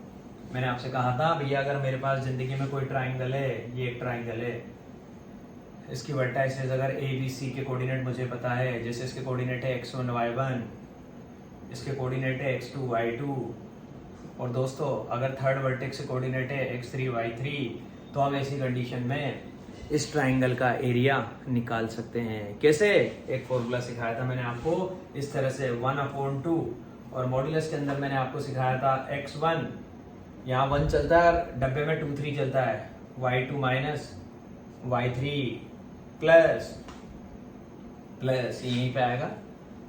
अब इसकी ज़्यादा जरूरत नहीं है, आप समझ ही चुके हैं। ट्राइंगल मैंने आपके लिए रख लिया, प्लस x2। अब 2 आ गया ना बेटा, मैंने एक ट्रिक सिखाई थी 1 2 3 दिमाग में रखना है। 1 2 3 आप आपको अपने भेजे में सेट करके रखना है। x के साथ बनाएगा x1 और फिर y2 माइनस y3, फिर प्लस लगाना कंपलसरी है। अब किसका नंबर आया 2 का, x2, तो फिर कैसे करेंगे y3 माइनस y1 क्योंकि 2 के बाद नंबर 3 का है। फिर अब प्लस लगाएंगे और नंबर किसका आएगा, x का, x3, और कहाँ थे यहाँ पे, तो y1 माइनस y2। ये फॉर्मूला अप्लाई करना है और ट्राइंगल का एरिया निकाल रहे हैं, इसलिए मॉडुलस के अंदर मैंने बात करी 1/2 मॉडुलस के अंदर x1 y2 minus y3 plus x2 y3 minus y1। 1 2 3 की सीक्वेंस याद रखना, x बाहर आता है डब्बे में y चलता है, ये ट्रिक है अपनी, x बाहर आएगा डब्बे में y चलेगा। ये हो गई हमारी कहानी, ठीक है भैया। अगर ये लगाना है तो लगा दें, अब किसी को कुछ भी मान लीजिए, जो भी वर्टाइसेस आपका दिल करे। तो देखिएगा हमें P के कोऑर्डिनेट पता लग गए, ये फॉर्मूला हमें टिकाना है, तो हम क्या करेंगे 1/2 मॉडुलस के अंदर x1। अब बेटा हम इसको बोलते हैं ये हमारा a है, ये हमारा b है, इस तरीके से हमारी कहानी चल रही। तो x1 मतलब हमें यहाँ से कहानी चालू करनी 0, और डब्बे के अंदर कुछ भी कुछ भी मल्टीप्लाई करेंगे आंसर तो 0 आना। तो मैं इतना पागलपन क्यों करूँ? x1 y2 माइनस y3, भाई इसका नाम मैंने x1 y1 बोला, x2 y2, x3 y3। तो जो कुछ भी मैं अंदर करूंगा बेटा वो तो 0 से मल्टीप्लाई होना है, तो उसकी तो जिंदगी खराब होनी है। प्लस x2 मैं इसको बोल रहा हूँ x1 y1, इसको बोल रहा हूँ x2 y2, इसको बोल रहा हूँ x3 y3। किसी को कंफ्यूजन हो रहा हो तो लिख देता हूँ, x1 y1 इसको बोल रहा हूँ, x2 y2 इसको बोल रहा हूँ, और इस पॉइंट के लिए बोल रहा हूँ x3 y3, किसके? ट्राइंगल के रिस्पेक्ट में। तो x1 और अंदर जो भी होना है 0 से मल्टीप्लाई होगा, कहानी खत्म। प्लस x2 वापस 0, ये रहा 0, और अंदर जो भी डब्बे के अंदर आएगा उसकी भी कहानी क्या होनी बेटा? खत्म होनी है। प्लस x3, अब यहाँ से कहानी तगड़ी चालू होगी। x3 कितना है बेटा? c2 minus c1 upon m1 minus m2, और डब्बे में आपकी बार क्या आएगा? x3 y1 माइनस y2, और y1 कितना देखिए आप, ये रहा c1, और y2 कितना है बेटा? c2। तो यहाँ पे आएगा डब्बे में c1 माइनस c2। ये मॉडुलस के अंदर मैंने बंद कर दिया, फॉर्मूला हो गया, यूज खत्म। अब आप देखिएगा आंसर निकालते हैं। अब मैं देखिएगा आपको मैंने यहाँ पे show that area of the triangle formed by the lines, ये मैंने आपको बताया नहीं था कि प्रूव क्या करना है, तो मैं आपको एक बात बता देता हूँ कि प्रूव क्या करना है। आंसर तो खैर वो अभी मेरा आने वाला है। प्रूव मुझे करना है कि जो एरिया होना चाहिए वो होना चाहिए बच्चों, यहाँ पे लिख देता हूँ, वो मैं आपको बताना भूल गया था कि हमें प्रूव क्या करना है, एरिया क्या लेके आना है। एरिया हमको लेके आना है c1 माइनस c2 का whole square upon twice modulus के अंदर m1 माइनस m2। ये मुझे एरिया लेके आना है ट्वाइस मॉडुलस के अंदर m1 माइनस m2। तो लेके आने वाला हूं बेटा, बाहर क्या है 1/2, तो बाहर 1/2 तो अपनी जगह ऐसा कैसा ही है। ये मॉडुलस लगाया, इनकी तो जिंदगी खराब हो चुकी है बेटा, सिर्फ क्या रह गया? सिर्फ ये रह गया। तो मुझे पता लग गया कि यहाँ पे कहानी क्या है, c2 माइनस c1, और यहाँ पे लिखा हुआ है c1 माइनस c2, ठीक है, ये लिखा हुआ है। तो c2 माइनस c1 अपॉन में m1 माइनस m2। इसको मल्टीप्लाई करना बच्चों किससे? मुझे इसको मल्टीप्लाई करना मुझे c1 माइनस c2 से। ये मेरा मॉडुलस के अंदर की कहानी चल रही है। तो बेटा अगर मुझे इन दोनों को मल्टीप्लाई करना है तो मैं क्या करता हूँ, मैं मल्टीप्लाई करना स्टार्ट करता हूँ इन दोनों को। अब मुझे यहाँ पे सीधी सीधी कहानी बताइए, ये c2 माइनस c1 है, वो c1 माइनस c2, तो क्यों ना माइनस कॉमन ले लेता हूँ। अभी आप कहेंगे हाँ सर मजा आ गया, ये मैंने माइनस कॉमन ले लिया। माइनस कॉमन लेते ही ये तो अपनी जगह ऐसे कैसे ही कौन c1 माइनस c2, और इसको यहाँ पे माइनस कॉमन ले रहा हूँ इस जगह, क्योंकि मुझे देखिए आंसर को लेके आना है। इनमें माइनस कॉमन लिया, माइनस ये लिया माइनस, ये क्या बन जाएगा c1 माइनस c2, और इससे कौन मल्टीप्लाई हो रहा है? इससे मल्टीप्लाई हो रहा है c1 minus c2 upon modulus के अंदर यहाँ पे क्या है m1 माइनस m2। आप कहेंगे सर इसको अगर इससे मल्टीप्लाई करेंगे तो दोनों नंबर सेम है, तो सर इसका होल स्क्वायर आ जाएगा।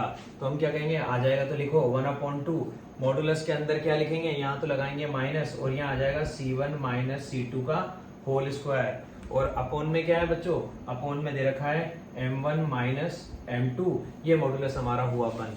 बेटा अगर कोई भी क्वांटिटी मॉडुलस के बाहर अगर आएगी, मैं जानता हूं अगर कोई भी क्वांटिटी मॉडुलस के बाहर आएगी तो वो क्या हो जाएगी बेटा? पॉजिटिव हो जाएगी। तो जिंदगी का मजा आ गया।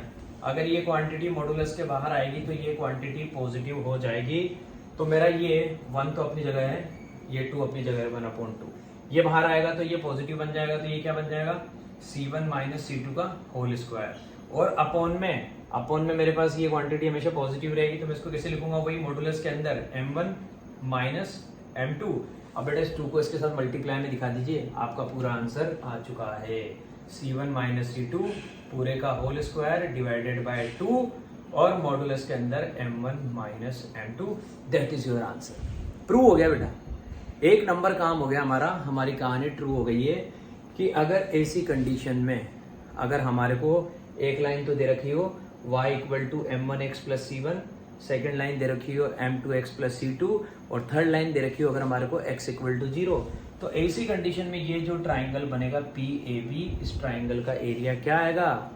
c1 माइनस c2 का whole square upon 2 mods of m1 minus m2। कहानी खत्म, ठीक है। अब एक और क्वेश्चन, आखिरी क्वेश्चन है बेटा आपके लिए जो मैं लेके आया हूँ, वो आपको एक नहीं बेटा 2 क्वेश्चन लेके आऊंगा जो आपको जिंदगी का मजा दिला देंगे। ठीक है बच्चों, अब लेके आ रहा हूँ बच्चों, आपके लिए जो क्वेश्चन की बात कर रहा हूँ वो आपके लिए स्क्रीन पे तैयार कर चुका हूँ और बहुत ही बढ़िया क्वेश्चन है बेटा, 1 नंबर क्वेश्चन है। Show that the path of a moving point, मतलब हमें बताना है कि एक पॉइंट मूव कर रहा है, उस मूविंग पॉइंट का जो पाथ है, पाथ मतलब वो कैसा रास्ता बना रहा है, मतलब वो इस तरह से घूम रहा है, सर्कल बना रहा है, या वो इस तरह से घूम रहा है, पैराबोला बना रहा है, या फिर वो इस तरह से घूम रहा है। क्वेश्चन में जो प्रूव करना है कि उस मूविंग पॉइंट का जो पाथ होना चाहिए वो इस तरह से है कि उस पॉइंट की डिस्टेंस किससे, इस वाली लाइन से और इस वाली लाइन से इक्वल है। तो उस पॉइंट का जो पाथ है ना, मतलब ये पॉइंट जो घूम रहा है ना, वो ऐसे घूमना चाहिए, इस तरह से स्ट्रेट लाइन में इस तरह से घूमना चाहिए। मतलब पॉइंट ऐसे नहीं घूमेगा इस तरह से, या ऐसे नहीं घूमेगा इस तरह से। पॉइंट कैसे घूमेगा, बिल्कुल ऐसे सीधा चलता हुआ। मतलब उस पॉइंट का जो पाथ है वो एक स्ट्रेट लाइन होनी चाहिए। ठीक है, तो ये मुझे प्रूव करना है। तो मैं कैसे प्रूव करूंगा देखना दोस्तों। सबसे पहले तो एक बात बड़े कमाल की दे दी है मुझे कि यहाँ पे मेरे पास 2 लाइन दे रखी है। जैसे सपोज मैंने बोला कि ये मेरी पहली लाइन है, ठीक है, इसकी इक्वेशन ये रही। फिर मेरे पास ये एक और लाइन है, उसकी इक्वेशन बच्चों ये रही। ये पहली लाइन की, ये दूसरी लाइन की। कहा जा रहा है कि इनके बीच में एक पॉइंट है, एक पॉइंट है इनके बीच में। मैंने बोला सपोज यहाँ पे कहीं पे एक पॉइंट है, उस पॉइंट की इससे और इससे डिस्टेंस इक्वल है। तो मैंने आपको एक बहुत अच्छा फॉर्मूला बताया था कि किसी भी पॉइंट से अगर लाइन की डिस्टेंस निकालनी है तो डिस्टेंस का मतलब परपेंडिकुलर डिस्टेंस, तो डिस्टेंस का मतलब परपेंडिकुलर डिस्टेंस। जैसे मैंने बोला यहाँ से मैंने एक परपेंडिकुलर ड्रॉ किया PA, और यहाँ से मैंने इसके ऊपर एक परपेंडिकुलर ड्रॉ किया जिसका नाम दे दिया मैंने PP। तो मुझे क्या करना है बेटा, मुझे ये दोनों डिस्टेंसेस जो है ना ये मुझे इक्वल दे रखी है। तो क्यों ना मैं ये PA निकाल लूं और PB निकाल लूं और दोनों को फिर बराबर कर दूं। क्यों ना मैं PA निकाल लूं और PB निकाल लूं और दोनों को फिर बराबर कर दूं, क्योंकि क्वेश्चन खुद कह रहा है कि हमारा जो पॉइंट है उसकी इस वाली लाइन से और इस वाली लाइन से डिस्टेंस क्या है, इक्वल है। तो आपको मैंने एक फॉर्मूला बताया था बेटा कि मुझे इस पॉइंट P के कोऑर्डिनेट पता होने चाहिए। नहीं पता तो मैंने इस पॉइंट P के कोऑर्डिनेट क्या मान लिया बेटा, आज एक काम करते हैं x1 y1 की जगह h, k मान लेते हैं, क्योंकि कई सारी बुक्स में आपको ऐसा भी देखने को मिलेगा। तो आपको याद रहना चाहिए कि कोऑर्डिनेट कुछ भी मान सकते हैं। मैंने इस पॉइंट P के कोऑर्डिनेट क्या बोल दी बेटा, h, k।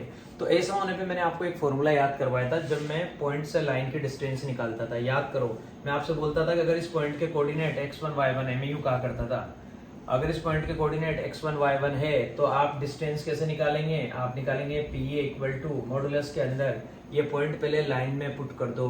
आप कहेंगे अच्छा सर लाइन में पुट कर देते हैं, तो आप x की जगह तो क्या रख देंगे, इसका x कोऑर्डिनेट, तो हमने लिख दिया 3h और माइनस 2k, और वो प्लस का 5 है उसको इधर लेके आ जाए स्टैंडर्ड फॉर्म में, -5 और अपॉन में रूट के अंदर a square plus b square. a कितना है बेटा 3 और b कितना है आपका 2, तो रूट के अंदर 3 का स्क्वायर प्लस 2 का स्क्वायर। ये मैंने आपको एक फॉर्मूला सिखाया था बेटा कि आपका जो भी पॉइंट है वो पॉइंट पहले लाइन में पुट कर दो और अपॉन में root a square plus b square. ये PA आ गया। और अब मैं क्या निकालूंगा बच्चों, PB। तो PA और PB दोनों क्या आने चाहिए, बराबर आने चाहिए। तो इसी तरह से कहानी करते हैं, ये PA निकाल दिया इक्वल टू PB, PB में भी सेम कहानी आएगी। ये PA, अब मैं PB निकाल रहा हूँ, वही इस वाली लाइन में पुट करूंगा। तो क्या करूंगा, वही 3h plus 2k plus 2k, plus का 5 उधर इधर आएगा तो माइनस का 5 और वही अपॉन में root a square plus b square, मतलब रूट के अंदर 3 का स्क्वायर प्लस 2 का स्क्वायर। ये हो गई मेरी कहानी और ये मेरा पिक्टोरियल रिप्रेजेंटेशन था। उससे मुझे समझ में आ गया कि PA बराबर PB होना चाहिए, कर दिया। अब उसके बाद बेटा देखिएगा, यहाँ तो आप लिखेंगे मॉडुलस के अंदर 3h माइनस 2k माइनस 5 और अपॉन में क्या आ जाएगा बेटा, रूट के अंदर 3 का स्क्वायर करेंगे आप 9 आएगा, 2 का स्क्वायर करेंगे आपका 4 आएगा, तो रूट के अंदर 13 आएगा। ये रूट 13 आया बेटा, ये रूट 13 आया इक्वल टू, उधर भी same picture 3h plus 2k minus 5 और अपॉन में भी बेटा क्या है, रूट 13। अब देखिए दोनों का डिनोमिनेटर सेम है, रूट 13 से रूट 13 की तो हो गई जिंदगी खराब। अब ये वैल्यू मॉडुलस के अंदर है, वो वैल्यू भी मॉडुलस के अंदर है, तो हम कैसे लिखेंगे, मॉडुलस के अंदर 3h minus 2k minus 5 equal to, उधर मॉडुलस के अंदर 3h प्लस 2k माइनस 5। अब इधर भी मॉडुलस उधर भी मॉडुलस, तो जैसे मॉडुलस हटाएंगे एक बार तो पॉजिटिव वैल्यू रखेंगे और एक बार नेगेटिव वैल्यू रखेंगे। तो देख दोस्तों क्या होता है, देखना 3h minus 2k minus 5 equal to 3h plus 2k minus 5। आप कहेंगे सर आपकी बार आपका 3h से 3h कट गया, सर माइनस का 2k उधर भी सर आपके पास माइनस का 2k, पहले तो ये -5 से -5 की भी जिंदगी खराब कर दो, -2k उधर प्लस का 2k, ये उधर जाएगा तो प्लस का 4k। आप बोलेंगे सर 4k इक्वल टू 0, तो सर आपके k की वैल्यू 0 आ गई। k की वैल्यू क्या आ गई? 0 आ गई। अगर मेरी k की वैल्यू 0 है तो बेटा अब इसके बाद देखना आप, k की वैल्यू 0 आते ही मेरे को यहाँ पे कहानी h के लिए निकालनी है। जैसे मेरी k की वैल्यू 0 आई, अब की बार मैं h के लिए कैलकुलेशन करूंगा, तो अब की बार मैं इसको किसका ले लूंगा? माइनस का ले लूंगा, क्योंकि जब प्लस का लिया तो उससे मुझे k की वैल्यू 0 मिली। तो माइनस कैसे आएगा बेटा? बाहर पूरे में माइनस आएगा, क्योंकि यहाँ मॉडुलस बनाऊंगा तो बाहर आएगा माइनस, तो ये डब्बे के अंदर 3h minus 2k minus 5, 3h minus 2k minus 5, और इक्वल टू में उधर as it is 3h plus 2k minus 5। तो आपकी k की वैल्यू 0 मिल चुकी है, मैं यहां लिख देता हूं k की वैल्यू कितनी आ गई? 0। और ये मेरा नया रिलेशन आ गया, बाहर क्या है माइनस, तो तीनों के साइन चेंज हो जाएंगे, माइनस का तो 3h और प्लस का 2k, माइनस का 3h प्लस का 2k, माइनस माइनस मिलके प्लस हो जाएगा, प्लस का 5 और इक्वल टू में 3h प्लस 2k माइनस 5। आपकी बार बेटा 2k से 2k की जिंदगी खराब, माइनस का 3h है उधर प्लस का 3h है, तो अपन क्या करते हैं इस माइनस 3h को उधर भेज देते हैं और उस वाले माइनस 5 को इधर ले आते हैं, तो 5 प्लस 5 इधर तो 10 हो जाएगा और उधर 3h प्लस 3h कितना हो जाएगा? 6h, और h की वैल्यू आ जाएगी यहाँ से हमारे पास 10/6, 2 से कट करेंगे 5/3, h की वैल्यू आ गई बेटा मेरे पास 5/3, तो k तो 0 आ गया और h कितना आ गया बेटा? 5/3। अब जब मुझे 2 पॉइंट मिल गए ना, तो मुझे कैसे पता लगेगा कि ये जो दोनों जो पॉइंट है, इन दोनों पॉइंट, ये जो दोनों जो कोऑर्डिनेट है, मतलब x कोऑर्डिनेट क्या है बेटा? पॉइंट का जो x कोऑर्डिनेट है वो तो आया 5/3, और पॉइंट का जो y कोऑर्डिनेट है वो कितना है? 0। तो कैसे पता लगेगा कि ये पॉइंट जो है ये एक स्ट्रेट लाइन का पाथ बनाएगा? मैं इस पॉइंट को किसी भी एक इक्वेशन में पुट करके देखता हूं। मैंने जैसे इसको इस वाली इक्वेशन में पुट किया, इक्वेशन नंबर 1 में, भाई अगर ये स्ट्रेट लाइन को रिप्रेजेंट कर रहा है ना, अगर ये पॉइंट किसको रिप्रेजेंट कर रहा है? पॉइंट क्या बना? पॉइंट ये बना, जैसे इस पॉइंट का हम नाम दिया था P, तो पॉइंट क्या बना बेटा? पहले x कोऑर्डिनेट लिखेंगे 5/3, 0, ये बना मेरा पॉइंट। अगर ये पॉइंट जो है ये एक स्ट्रेट लाइन पाथ बनाएगा, तो ये इस स्ट्रेट लाइन को सेटिस्फाई करना चाहिए और उसको भी सेटिस्फाई करना चाहिए। तो मैंने क्या किया बेटा, यहाँ पे पता लग गया y की जगह मैंने क्या 0 पुट कर देना है। अगर इस वाली इक्वेशन में y की जगह 0 रखने पे x की वैल्यू यही आ जाती है, तो इसका मतलब ये पॉइंट जो है ना इसका पाथ स्ट्रेट लाइन ही है। रखा मैंने, इसमें मैंने y की जगह 0 रख दिया। जैसे मैंने y की जगह 0 रखा, मेरी इक्वेशन आ जाएगी 3x इक्वल टू 5, और कमाल हो गया, यहाँ से x की वैल्यू आ गई 5/3। इसका मतलब मुझे क्या पता लग गया? इसका मतलब मुझे पता लग गया कि ये जो पॉइंट है ना, ये पॉइंट इस वाली लाइन पे भी है, क्योंकि इस पॉइंट ने इस लाइन को सेटिस्फाई कर दिया, तो ये पॉइंट जो है इस लाइन से गुजरता हुआ जा रहा है। सेम पिक्चर वहां पे भी आएगी, यहाँ पे भी आप y की जगह 0 पुट करके देख लीजिए। जैसे आपने यहाँ पे y की जगह 0 रखा, आप क्या कहेंगे? सर हमारा आंसर आएगा 3x equal to 5, again x equal to 5/3। फिर जिंदगी का मजा आ गया भाई, ये है हमारी कहानी। तो अब हम कहेंगे कि ये जो पॉइंट है, ये पॉइंट इस वाली लाइन को और इस वाली लाइन को सेटिस्फाई कर रहा है। इसका मतलब ये जो दोनों लाइन है, ये दोनों लाइन इस वाले पॉइंट से गुजर रही है। इसका मतलब इस पॉइंट का जो पाथ है वो भी क्या है? स्ट्रेट लाइन है। ये हो गई हमारी शानदार कहानी। अब एक अपना आखिरी क्वेश्चन बचा हुआ है जो बहुत इंपॉर्टेंट है, 1 नंबर सवाल है यार, ठीक है? अब अपन वो लेके आएंगे बच्चों। अब बेटा देखिए, इस चैप्टर का जो सबसे लास्ट वाला जो क्वेश्चन है, जो मैं आज आपके लिए बोल रहा था कि मिसलेनियस के क्वेश्चंस लेके आया हूँ, सारे एकदम शानदार क्वेश्चन लेके आया हूँ। अभी तक जितने भी क्वेश्चन अपन ने किए सब बहुत इंटरेस्टिंग थे, सब में बड़ा प्यारा कॉन्सेप्ट था। अब ये एक क्वेश्चन और मैंने आपके लिए स्क्रीन पे तैयार किया है बेटा, ये बहुत प्यारा क्वेश्चन है, ठीक है? इसमें कहा गया है a line is such that it's segment between the lines, मतलब एक लाइन जो है ना वो इन दोनों लाइंस के बीच में है। भाई क्वेश्चन को देखिए अच्छे से रीड करिएगा। A line is such that, एक लाइन है जिसका सेगमेंट मतलब उस लाइन का पार्ट, बिटवीन द लाइंस मतलब पहले तो मुझे ये दोनों लाइन प्लॉट करनी पड़ेगी। इन दोनों लाइन के बीच में मेरी ये वाली लाइन आएगी जिसकी मैं बात कर रहा हूँ, और कहा जा रहा है कि वो बाइसेक्ट हो रही है कहाँ पे? इस वाले पॉइंट 1,5 पे। तो हमें उस लाइन की इक्वेशन निकालनी है। तो पहले तो मैं इसको प्रैक्टिकली यहाँ पे बना के दिखाता हूँ कि मैं कहना क्या चाह रहा हूँ, ताकि आपको मेरी बात बहुत अच्छे से समझ में आएगी, क्योंकि जब तक यहाँ पे आपके सामने फिगर नहीं आएगा आपको बात समझ में नहीं आएगी। तो बेटा सबसे पहले तो ये कार्टेशियन प्लेन बनाया आपके भाई ने आपके लिए, कहा जा रहा है a line is such that it's segment between the lines, तो मतलब ये दोनों लाइंस के बीच में वो लाइन आएगी। तो पहले तो मैं दोनों लाइन बनाऊं, कैसे बनाऊंगा बेटा, यहाँ पे मैंने क्या किया बेटा, y की जगह 0 पुट कर दिया। पहले इसके लिए इसका ग्राफ बनाते हैं। y की जगह मैंने 0 पुट किया, जैसे y की जगह 0 पुट करूंगा बेटा, मुझे पता लग गया ये 4 इधर प्लस का उधर जाएगा माइनस का, तो 5x इक्वल टू कितना आ जाएगा बेटा, -4। इसका मतलब x की वैल्यू कितनी आ जाएगी, -4/5। तो मुझे पहला कोऑर्डिनेट मिल चुका है -4 -4/5 0, तो -4/5। तो आप बच्चे समझदार हैं, जैसे यहाँ पे 1 लिखा, यहाँ 2 लिखा, यहाँ 3 लिखा दोस्तों, यहाँ 4 लिखा, 5 लिखा, 6 लिखा। इसी तरह से ऊपर आपका y पॉजिटिव आएगा, ये आपकी x एक्सिस है, ये आपकी y एक्सिस है, ये 1, ये 2, ये 3, भाई ये 4, ये 5। ऐसे ही यहाँ पे x नेगेटिव आएगा, -1, -2, -3, इस तरह से। y नीचे नेगेटिव आएगा, यहाँ पे आएगा बच्चों -1, -2, -3, इस तरह से। तो पहला पॉइंट है x की वैल्यू है -4/5। सीधी सी बात है, न्यूमरेटर छोटा है डिनोमिनेटर बड़ा है, मतलब इसका आंसर 1 से छोटा है, -4/5, 0। तो यहाँ पे कहीं पे 1 से कम है, -4/5, 0, क्योंकि y 0 है, मतलब ये मेरा पहला पॉइंट आ चुका है, यहाँ से ये लाइन जाने वाली है, ठीक है। उसके बाद अब मैं क्या करूंगा बेटा, जैसे मैंने y की जगह 0 रखा, अब की बार x की जगह 0 रख देता हूँ, बड़ा शानदार पॉइंट मिलेगा। जैसे x की जगह 0 रखा तो ये 0 हो गया, तो क्या है, -y+4 = 0, प्लस का 4 उधर जाएगा, माइनस का 4, -y = -4, माइनस से माइनस कैंसिल, y की वैल्यू कितनी आ गई, 4। तो सेकंड पॉइंट आया मेरे पास, जब मैंने क्या किया, x की जगह 0 रखा तो y की वैल्यू 4 आई। तो x की जगह 0 रखने पे y की वैल्यू 4, मतलब पॉइंट आ गया 0,4। तो 0,4 बच्चों कौन सा पॉइंट आ गया, x 0 है और मेरा y 4 है, तो ये वाला पॉइंट आ गया 0,4। ये पॉइंट आ गया कौन सा, 0,4। और ये वाला पॉइंट आ गया था कौन सा बच्चों, -4/5, 0। तो इस पॉइंट को थोड़ा इधर इंडिकेट कर रहा हूँ, ये पॉइंट आया था -4/5, 0। दोनों को ज्वाइन कर दीजिए, स्ट्रेट लाइन बन जाएगी। ये किया मैंने दोस्तों, स्ट्रेट लाइन थोड़ी ऐसी बनी है, अब जैसी भी बनी बन गई। ये आ गई मेरे पास स्ट्रेट लाइन, ठीक है। जैसे मैंने इन दोनों पॉइंट को ज्वाइन किया, ये एक स्ट्रेट लाइन आई। अब मैं क्या करूंगा, अब भाइयों मैं ग्राफ बनाऊंगा आपकी बार सेकंड वाली इक्वेशन के लिए। तो सेकंड वाली इक्वेशन के लिए आप लोग देखिएगा, सेकंड इक्वेशन है ये वाली। यहाँ पे मैंने क्या किया बेटा, यहाँ पे मैंने y की जगह 0 पुट किया, ये y की जगह 0 पुट किया।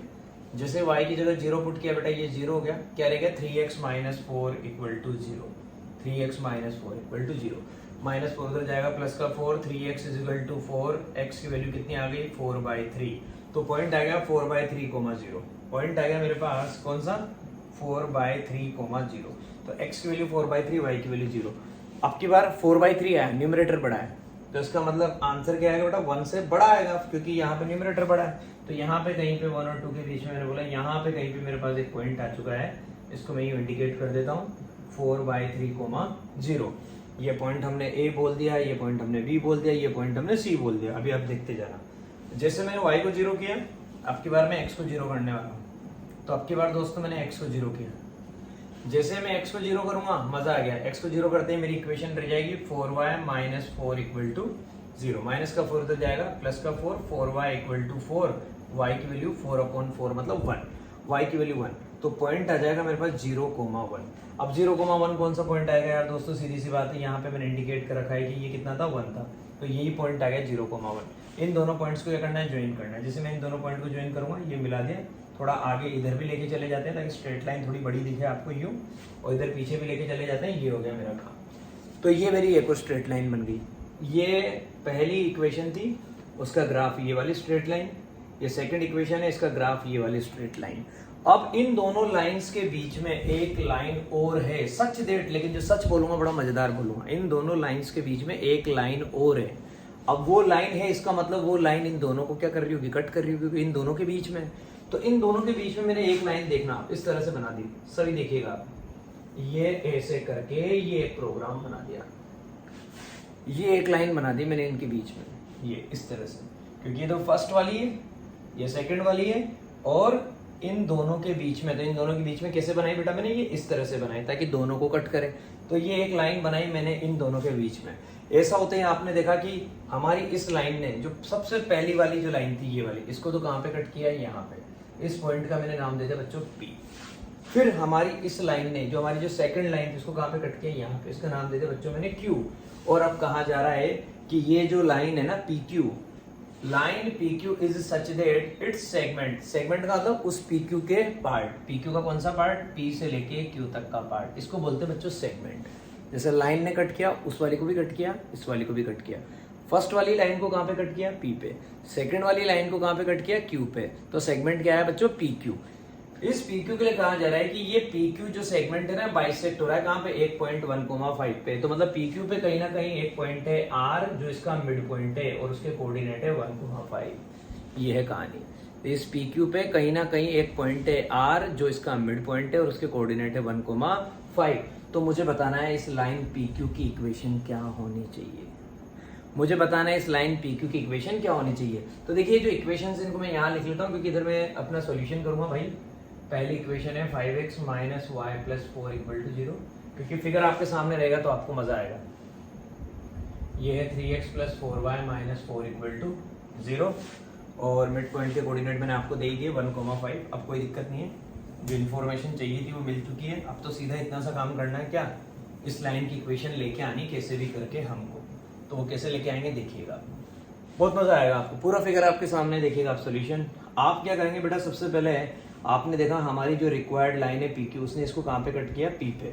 इसका मतलब ये जो पॉइंट P है ना, ये इस वाली लाइन पे भी क्या कर रहा है, लाई कर रहा है, तो इसको सेटिस्फाई करेगा। P lies on, P lies on, P किस पे लाई कर रहा है, इस पे 5x minus y plus 4 equal to 0 पे।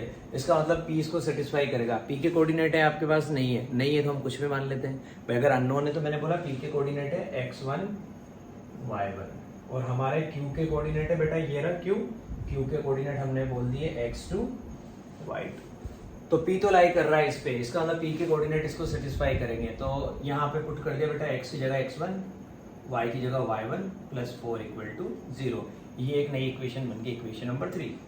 अब हमारा Q जो है, ये जो Q है, ये लाई कर रहा है सेकंड वाली पे। तो Q लाइज किस पे कर रहा है बेटा, सेकंड वाली पे। तो Q लाइज ऑन किस पे, 3x plus 4y minus 4 equal to 0। इस पे हमारा Q लाई कर रहा है। तो Q के कोऑर्डिनेट इसे सेटिस्फाई करेंगे। Q के कोऑर्डिनेट है x2 y2, तो x की जगह तो क्या रखूंगा बच्चों, x2, और y की जगह y2 minus 4 equal to 0। This is my equation number 4। तो मुझे पता लग गया कि एक इक्वेशन x1 y1 में आ गई, एक इक्वेशन मेरे पास बच्चों किस में आ गई, x2 y2 में आ गई। फिर आगे की मुझे एक कहानी और बहुत अच्छे से पता है। तो ये पता लगे कि ये पॉइंट इस पे इसको सेटिस्फाई करेगा, ये पॉइंट इस पे इसने इसको सेटिस्फाई किया। आगे मुझसे कहा जा रहा है भाई, मुझे एक कहानी और दे रखी है मेरे भाइयों। कहानी कितनी मजेदार है, हमें दे रखा है कि ये जो R है ना, ये मिड पॉइंट है किसका, PQ का। आगे की कहानी मुझे बड़ी मजेदार दे रखी है कि R जो है ये मिड पॉइंट है, R is mid point of PQ। तो मुझे दे रखा है कि R इस PQ का मिड पॉइंट है। इसका मतलब क्या है, इसका मतलब ये हुआ कि अगर R PQ का मिड पॉइंट है, तो मैं एक मिड पॉइंट फॉर्मूला पढ़ के आया था 10th क्लास में, जो मैंने अभी आपको प्रीवियस कुछ क्वेश्चंस में भी समझाया था। अगर ये R मिड पॉइंट है तो हम R के कोऑर्डिनेट कैसे निकालते थे बेटा, x1 प्लस x2 अपॉन 2। तो मुझे पता लग गया कि अगर इस R का x कोऑर्डिनेट निकालना है तो क्या करूंगा, x1 प्लस x2 अपॉन 2, और इक्वल टू में क्या, मुझे कोऑर्डिनेट तो पता ही है, इक्वल टू में क्या छाप दूंगा 1। यहाँ से 2 को इधर क्रॉस मल्टीप्लाई करूंगा तो x1 प्लस x2 की वैल्यू कितनी आ गई, 2। सेम कहानी y के लिए करूंगा, y1 प्लस y2 अपॉन 2, क्या लिखूंगा, y1 प्लस y2 अपॉन 2, और इक्वल टू में क्या छाप दूंगा, इसका y कोऑर्डिनेट वो कितना है 5। 2 को इधर क्रॉस मल्टीप्लाई करूंगा तो y1 प्लस y2 की वैल्यू कितनी आ गई बेटा, 10 आ गई। तो एक तो x1 प्लस x2 की वैल्यू मिली मुझे, कितनी मिली, x1 प्लस x2 की जो वैल्यू है वो है मेरे भाइयों 2, और y1 प्लस y2 की जो वैल्यू मिली वो है मेरे भाइयों मेरे पास कितनी, 10। तो बेटा देखिएगा, x1 प्लस x2 की वैल्यू मिल गई, y1 प्लस y2 की वैल्यू मिल गई। तो बच्चों आप देखना, आपको कितना इंटरेस्टिंग रिजल्ट बताऊंगा। यहाँ पे ये इक्वेशन आ गई हमारे पास x1 और x2 में, इसको तो बोल दीजिए आप इक्वेशन नंबर 5, और ये आ गई हमारे पास y1 और y2 में, इसको बोल दीजिए इक्वेशन नंबर 6। अब देखिए कितनी बढ़िया बात होने वाली है। ये एक इक्वेशन दे रखी थी जो x1 y1 में है, ये एक इक्वेशन दे रखी थी जो x2 y2 में है। तो मैं क्यों ना एक इतना अच्छा काम करूं कि यहाँ से मैं y1 की वैल्यू निकाल लूं बेटा, किसकी टर्म में, x1 की टर्म में, और यहाँ से y2 की वैल्यू निकालूं किसके टर्म में, x2 की टर्म में, ताकि मेरे पास एक इक्वेशन x1 x2 में तो है ही सही, एक और इक्वेशन अगर मेरे पास x1 x2 में आ जाएगी तो मुझे मजा आ जाएगा। क्यों? क्योंकि अब की बार मेरे पास क्या है, कहानी ये हो जाएगी कि अब की बार इक्वेशन में दो वेरिएबल हो जाएंगे x1 और x2, और हमें उसके बारे में दो इक्वेशन पता लग जाएगी। तो मैंने यहाँ से क्या काम किया, यहाँ से मैंने y1 की वैल्यू निकाली। देखना ये y1 इधर माइनस का तो जाएगा प्लस का, तो y1 की वैल्यू कितनी आ जाएगी, 5x1 + 4। ये मेरे पास y1 की वैल्यू आ चुकी है। तो y1 की वैल्यू आ चुकी है मेरे पास कितनी है, 5x1 + 4। ठीक है, यहां से y1 की वैल्यू ये आई। ठीक, उसके बाद मैं यहां से किसकी वैल्यू निकाल लूं बच्चों, y2 की। तो पहले तो क्या लिखूंगा, 4y2 ये इक्वल टू माइनस का 4 उधर जाएगा प्लस का 4, 3x2 उधर जाएगा माइनस का 3x2। तो आंसर क्या है, 4 - 3x2। तो y2 की वैल्यू कितनी आ जाएगी, y2 की वैल्यू आ जाएगी 4 - 3x2 अपॉन 4। वहां जाके छाप देता हूं। तो y2 की वैल्यू मेरे पास आ चुकी है क्या, 4 - 3x2 अपॉन 4। तो y2 की वैल्यू आ गई 4 - 3x2 अपॉन 4। अब आपको मजा आएगा बेटा जिंदगी का। अब मैं बढ़िया शानदार काम करने वाला हूँ। ये इक्वेशंस वहां पे लिखी हुई है सारी, तो देखिएगा। अब हम क्या बोलेंगे बेटा, हम बोलेंगे यार कि एक इक्वेशन तो ये रही x1 x2 में जो दे रखी है, x1 + x2 इक्वल टू क्या दे रखी है बेटा, 2 दे रखी है। इसको मैंने नाम दिया इक्वेशन नंबर 5। एक y1 और y2 में दे रखी है, तो क्यों ना यहाँ y1 की जगह y1 की वैल्यू पुट कर दो और y2 की जगह y2 की वैल्यू पुट कर दो, ताकि ये इक्वेशन भी x1 x2 में बन जाए। तो y1 की जगह क्या लिखूंगा, 5x1 + 4, 5x1 + 4 ये y1 की जगह लिखा, प्लस y2 की जगह लिखूंगा 4 - 3x2, 4 - 3x2 और अपॉन में 4, और इक्वल टू में क्या, इक्वल टू में बेटा वहां पे मुझे दे रखा है 10। अब इसको सोल्व करने के लिए क्या करूंगा बेटा, इसका एलसीएम लेना पड़ेगा। डिनोमिनेटर 4 है तो 4 से दोनों मल्टीप्लाई जाएंगे, 5 4 = 20, 20x1 + 4 4 = 16 + 4 - 3x2 और अपॉन में क्या आएगा बेटा 4, और इक्वल टू में क्या चल रहा है, 10 चल रहा है। 4 से 10 मल्टीप्लाई हो जाएगा, 40 बन जाएगा। तो ये बनेगा मेरे पास 20x1 + 16 और 4 दोनों को प्लस करूंगा, कितना आ जाएगा 20x1 + 20 - 3x2 - 3x2 और इक्वल टू में क्या आ गया 40, इक्वल टू में 40 आ गया। ये x1 ये x2 और ये कांस्टेंट। अब इसको ऐसे जमा के लिखते हैं। पहले तो लिखेंगे 20x1 - 3x2 - 3x2, ये प्लस का 20 वो उधर प्लस का 40 इधर आएगा तो माइनस का 40 हो जाएगा। 20 - 40 माइनस का 20 इक्वल टू 0। ये हो गई मेरी कहानी बच्चों। तो ये इक्वेशन भी बन गई मेरे पास किसमें, x1 और x2 में, और ये इक्वेशन भी मेरे पास आ गई थी बच्चों किसमें, x1 और x2 में। तो वो 5 थी, वो 6 थी, इसका नया नाम दे देते हैं बेटा 7। तो पता लग गया ये इक्वेशन x1 और x2 में, ये वाली इक्वेशन भी किसमें बेटा, x1 x2 में है। तो इक्वेशन क्या आ गई, 20x1 - 3x2 - 20 इक्वल टू 0। तो एक इक्वेशन तो ये रही x1 और x2 में, एक इक्वेशन ये रही। तो देखना, अब इससे मतलब इसको यहाँ पे रखूंगा ताकि अपना कंफ्यूजन खत्म हो जाए। इसको यहीं पे छापेंगे इसी के नीचे, ताकि आपको डायरेक्ट दिखे कि अब मेरे पास जो फाइनल इक्वेशन है बस वो ये दो है। एक तो है x1 + x2 इक्वल टू 2, और एक है भाइयों 20x1 - 3x2, और ये माइनस का 20 चलो उसको उधर रहने दो क्योंकि दोनों में सेम काम हो जाएगा, इक्वल टू में 20। ये आपकी इक्वेशन नंबर 7 है। तो देखिए ये भी x1 x2 में है और ये भी आपके पास x1 x2 में है। आप जानते हैं अगर इस तरीके की कोई सी भी आपके पास इक्वेशन होती है तो उनको सोल्व करने के लिए आपके पास मेथड होते हैं बच्चों, सब्स्टिट्यूशन, एलिमिनेशन, इस तरीके से। तो मैंने क्या किया, मैंने ये देखा कि यार ये वाली इक्वेशन में x2 का कोफिशिएंट 1 है, इसमें x2 का कोफिशिएंट -3 है, तो क्यों ना मैं ऊपर वाली इक्वेशन को 3 से मल्टीप्लाई कर दूं और फिर बाद में दोनों को प्लस कर दूं, ताकि दोनों में कोफिशिएंट सेम हो जाएगा। 3 से मल्टीप्लाई करते हैं, इक्वेशन क्या बनेगी बच्चों, 3x1 + 3x2 और इक्वल टू में 6। तो 5 जो है वो मॉडिफाई होके ये बन गई, इसका नाम दे दिया इक्वेशन नंबर 8। अब आप देखिए यहाँ पे भी x2 का कोफिशिएंट, यहाँ पे भी x2 का कोफिशिएंट सेम आ गया। अपोजिट साइन का है तो क्या करते हैं, प्लस करते हैं ताकि इनकी जिंदगियां खराब हो जाए। ये लो बेटा प्लस करते हैं, ये खत्म। 20 में 3 प्लस करेंगे तो 23x1 इक्वल टू 20 + 6 26। x1 की वैल्यू आ गई 26/3, ये हो गई हमारी कहानी। x1 की वैल्यू आ गई भाइयों कितनी, 26/3, ये आ गई x1 की वैल्यू 26/3। x1 की वैल्यू पता लग गई, x2 की निकाल देंगे कैसे, 2 में से माइनस करके क्योंकि दोनों का सम 2 है। तो x2 कितना आ जाएगा, x2 आ जाएगा 2 - 26/3। 2 माइनस 26/3, तो x2 आ जाएगा बेटा कितना, 3 2 जा 6, 6 माइनस 26/3, माइनस का आएगा बच्चों कितना, माइनस का 20/3। तो मुझे पता लग गया कि जो x2 आया, x2 आ गया मेरे पास, x2 आ जाएगा बच्चों 2 में से माइनस किया मैंने किसको, 26/3 को, तो माइनस का 20/3, ये मेरा x2 आ चुका है। ये लो बेटा, तो कहानी क्लियर हो गई। वर्ड चेक कर लेते हैं, x1 प्लस x2 हमारा 2 ही था, ठीक है।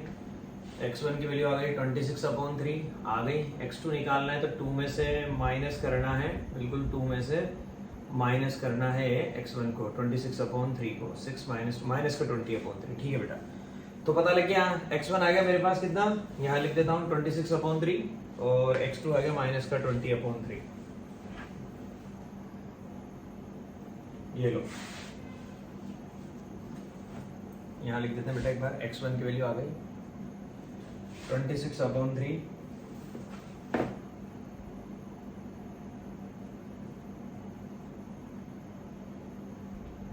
और हमारे x2 की वैल्यू आ चुकी है बेटा कितनी,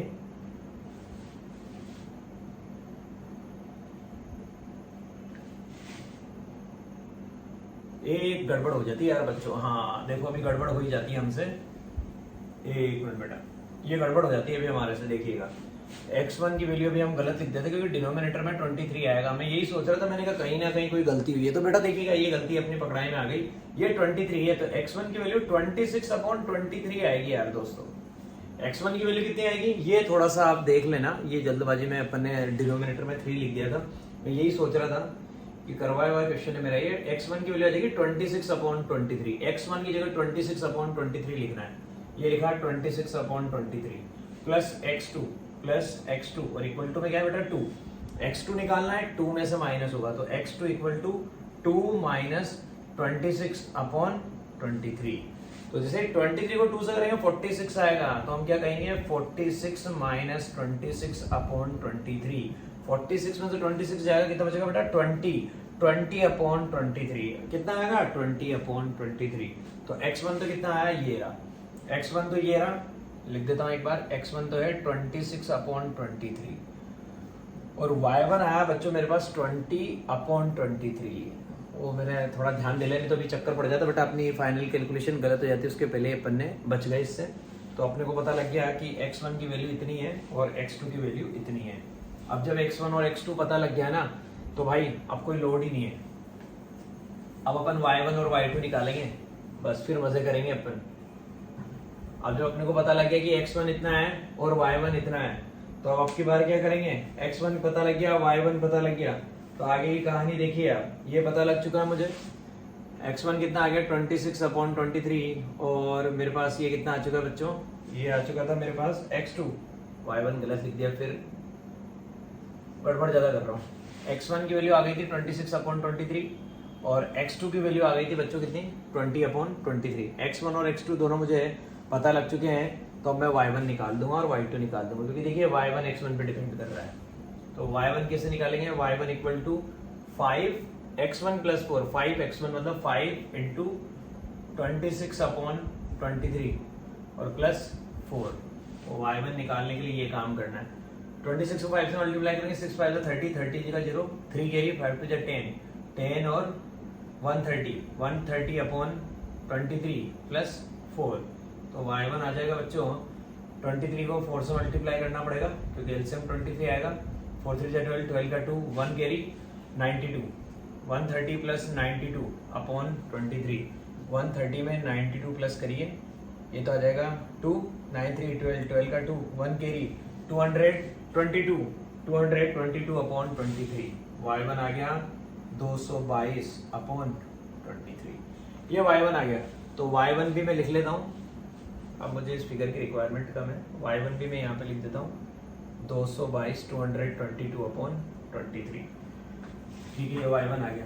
अब क्या y2 निकालना है, बस यही काम है हमारा, x1 पता लग गया, x2 पता लग गया, y1 पता लग गया, y2 निकालना, y2 ये रहा बेटा, y2 equal to 4 minus 3x2, 3 into x2 कितना है 20/23 और फिर उसको डिवाइड करना बच्चों किससे, उस पूरे को डिवाइड करना 4 से, तो पहले तो ये निकालते हैं, एक काम करते हैं, ये आ जाएगा 20 को 3 से करेंगे 60, 4 माइनस 60 अपॉन 23 और पूरे को डिवाइड करना है बेटा किससे, 4 से।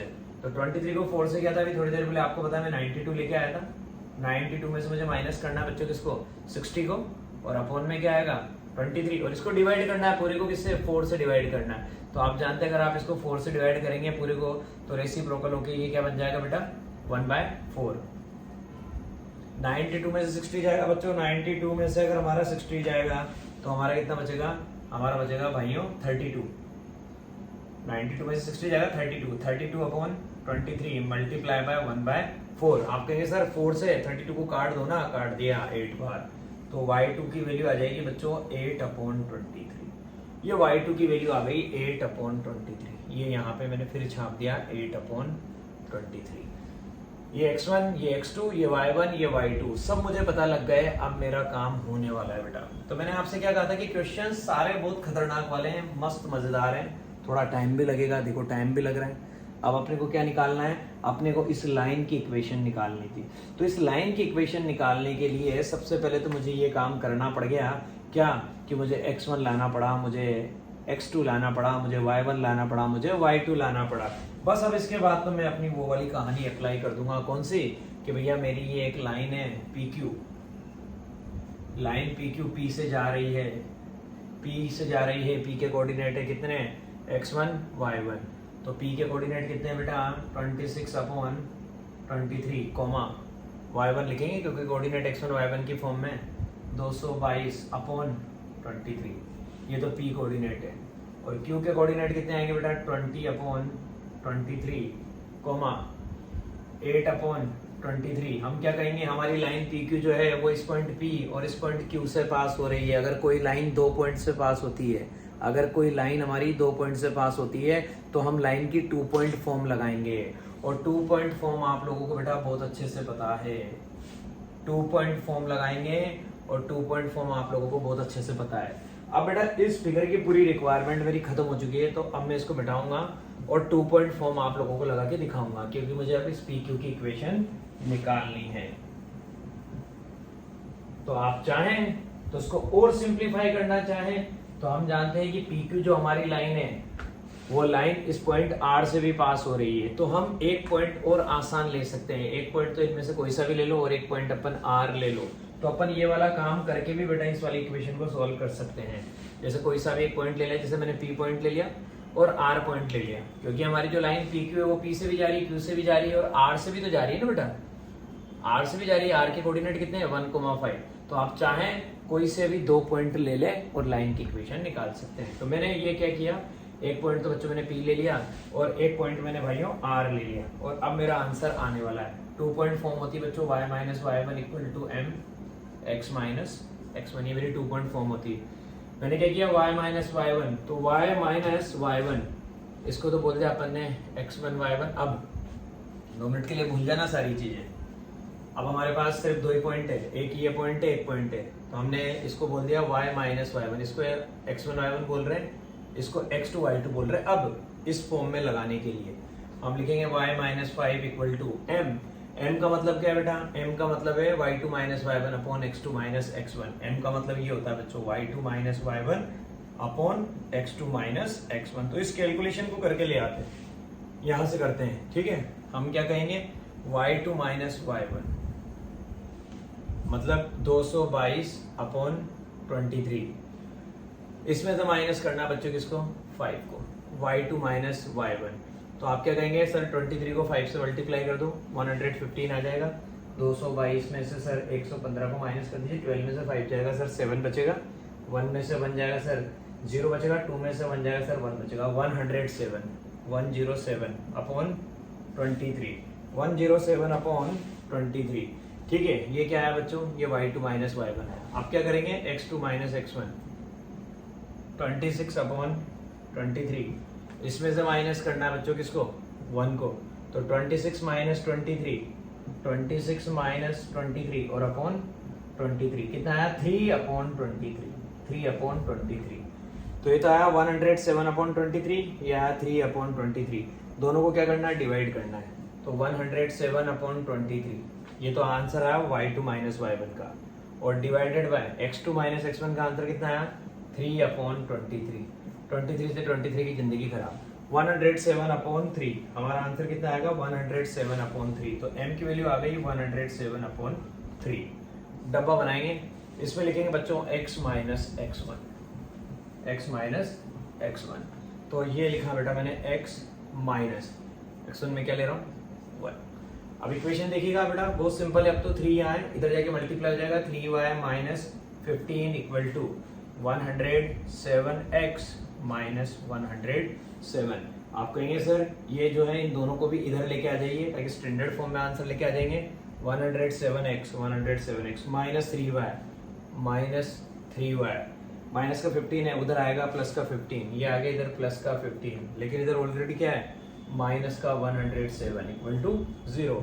हम लिखेंगे 107x माइनस 3y, और फिर उसके बाद बेटा 107 में से अगर 15 जाएगा तो आप जानते हैं क्या बचेगा 92, लेकिन क्या आएगा माइनस का इक्वल टू 0। ये आपकी रिक्वायर्ड इक्वेशन आ गई बेटा। क्वेश्चन थोड़ा बड़ा है, मेहनत लगती है, लेकिन बेटा क्वेश्चन सोल्व होता है, इंटरेस्टिंग है। इसलिए मैंने आपसे कहा था कि मिसलेनियस के हमारे स्ट्रेट लाइन के क्वेश्चन थोड़े खतरनाक है। तो 107 minus x minus 3y minus 92 equal to 0। तो ये स्ट्रेट लाइन की आज पूरी ढंग से मैंने आपके लिए बच्चों कहानी खत्म की है, और शानदार सवाल लेके आया हूँ ताकि आपको ये शिकायत ना आ रहे कि सर आपने स्ट्रेट लाइन के हमें खतरनाक वाले सवाल नहीं बताए थे। तो ये मेरे उन सभी क्रांतिकारी और पढ़ने वाले बच्चों के लिए जिनको सारे कॉन्सेप्ट इस चैप्टर के अच्छे से समझने थे। ठीक है, तो अब बेटा अपन मिलते हैं अपनी नेक्स्ट वीडियो में, तब तक के लिए bye bye, have a nice day. मिलते हैं भाई।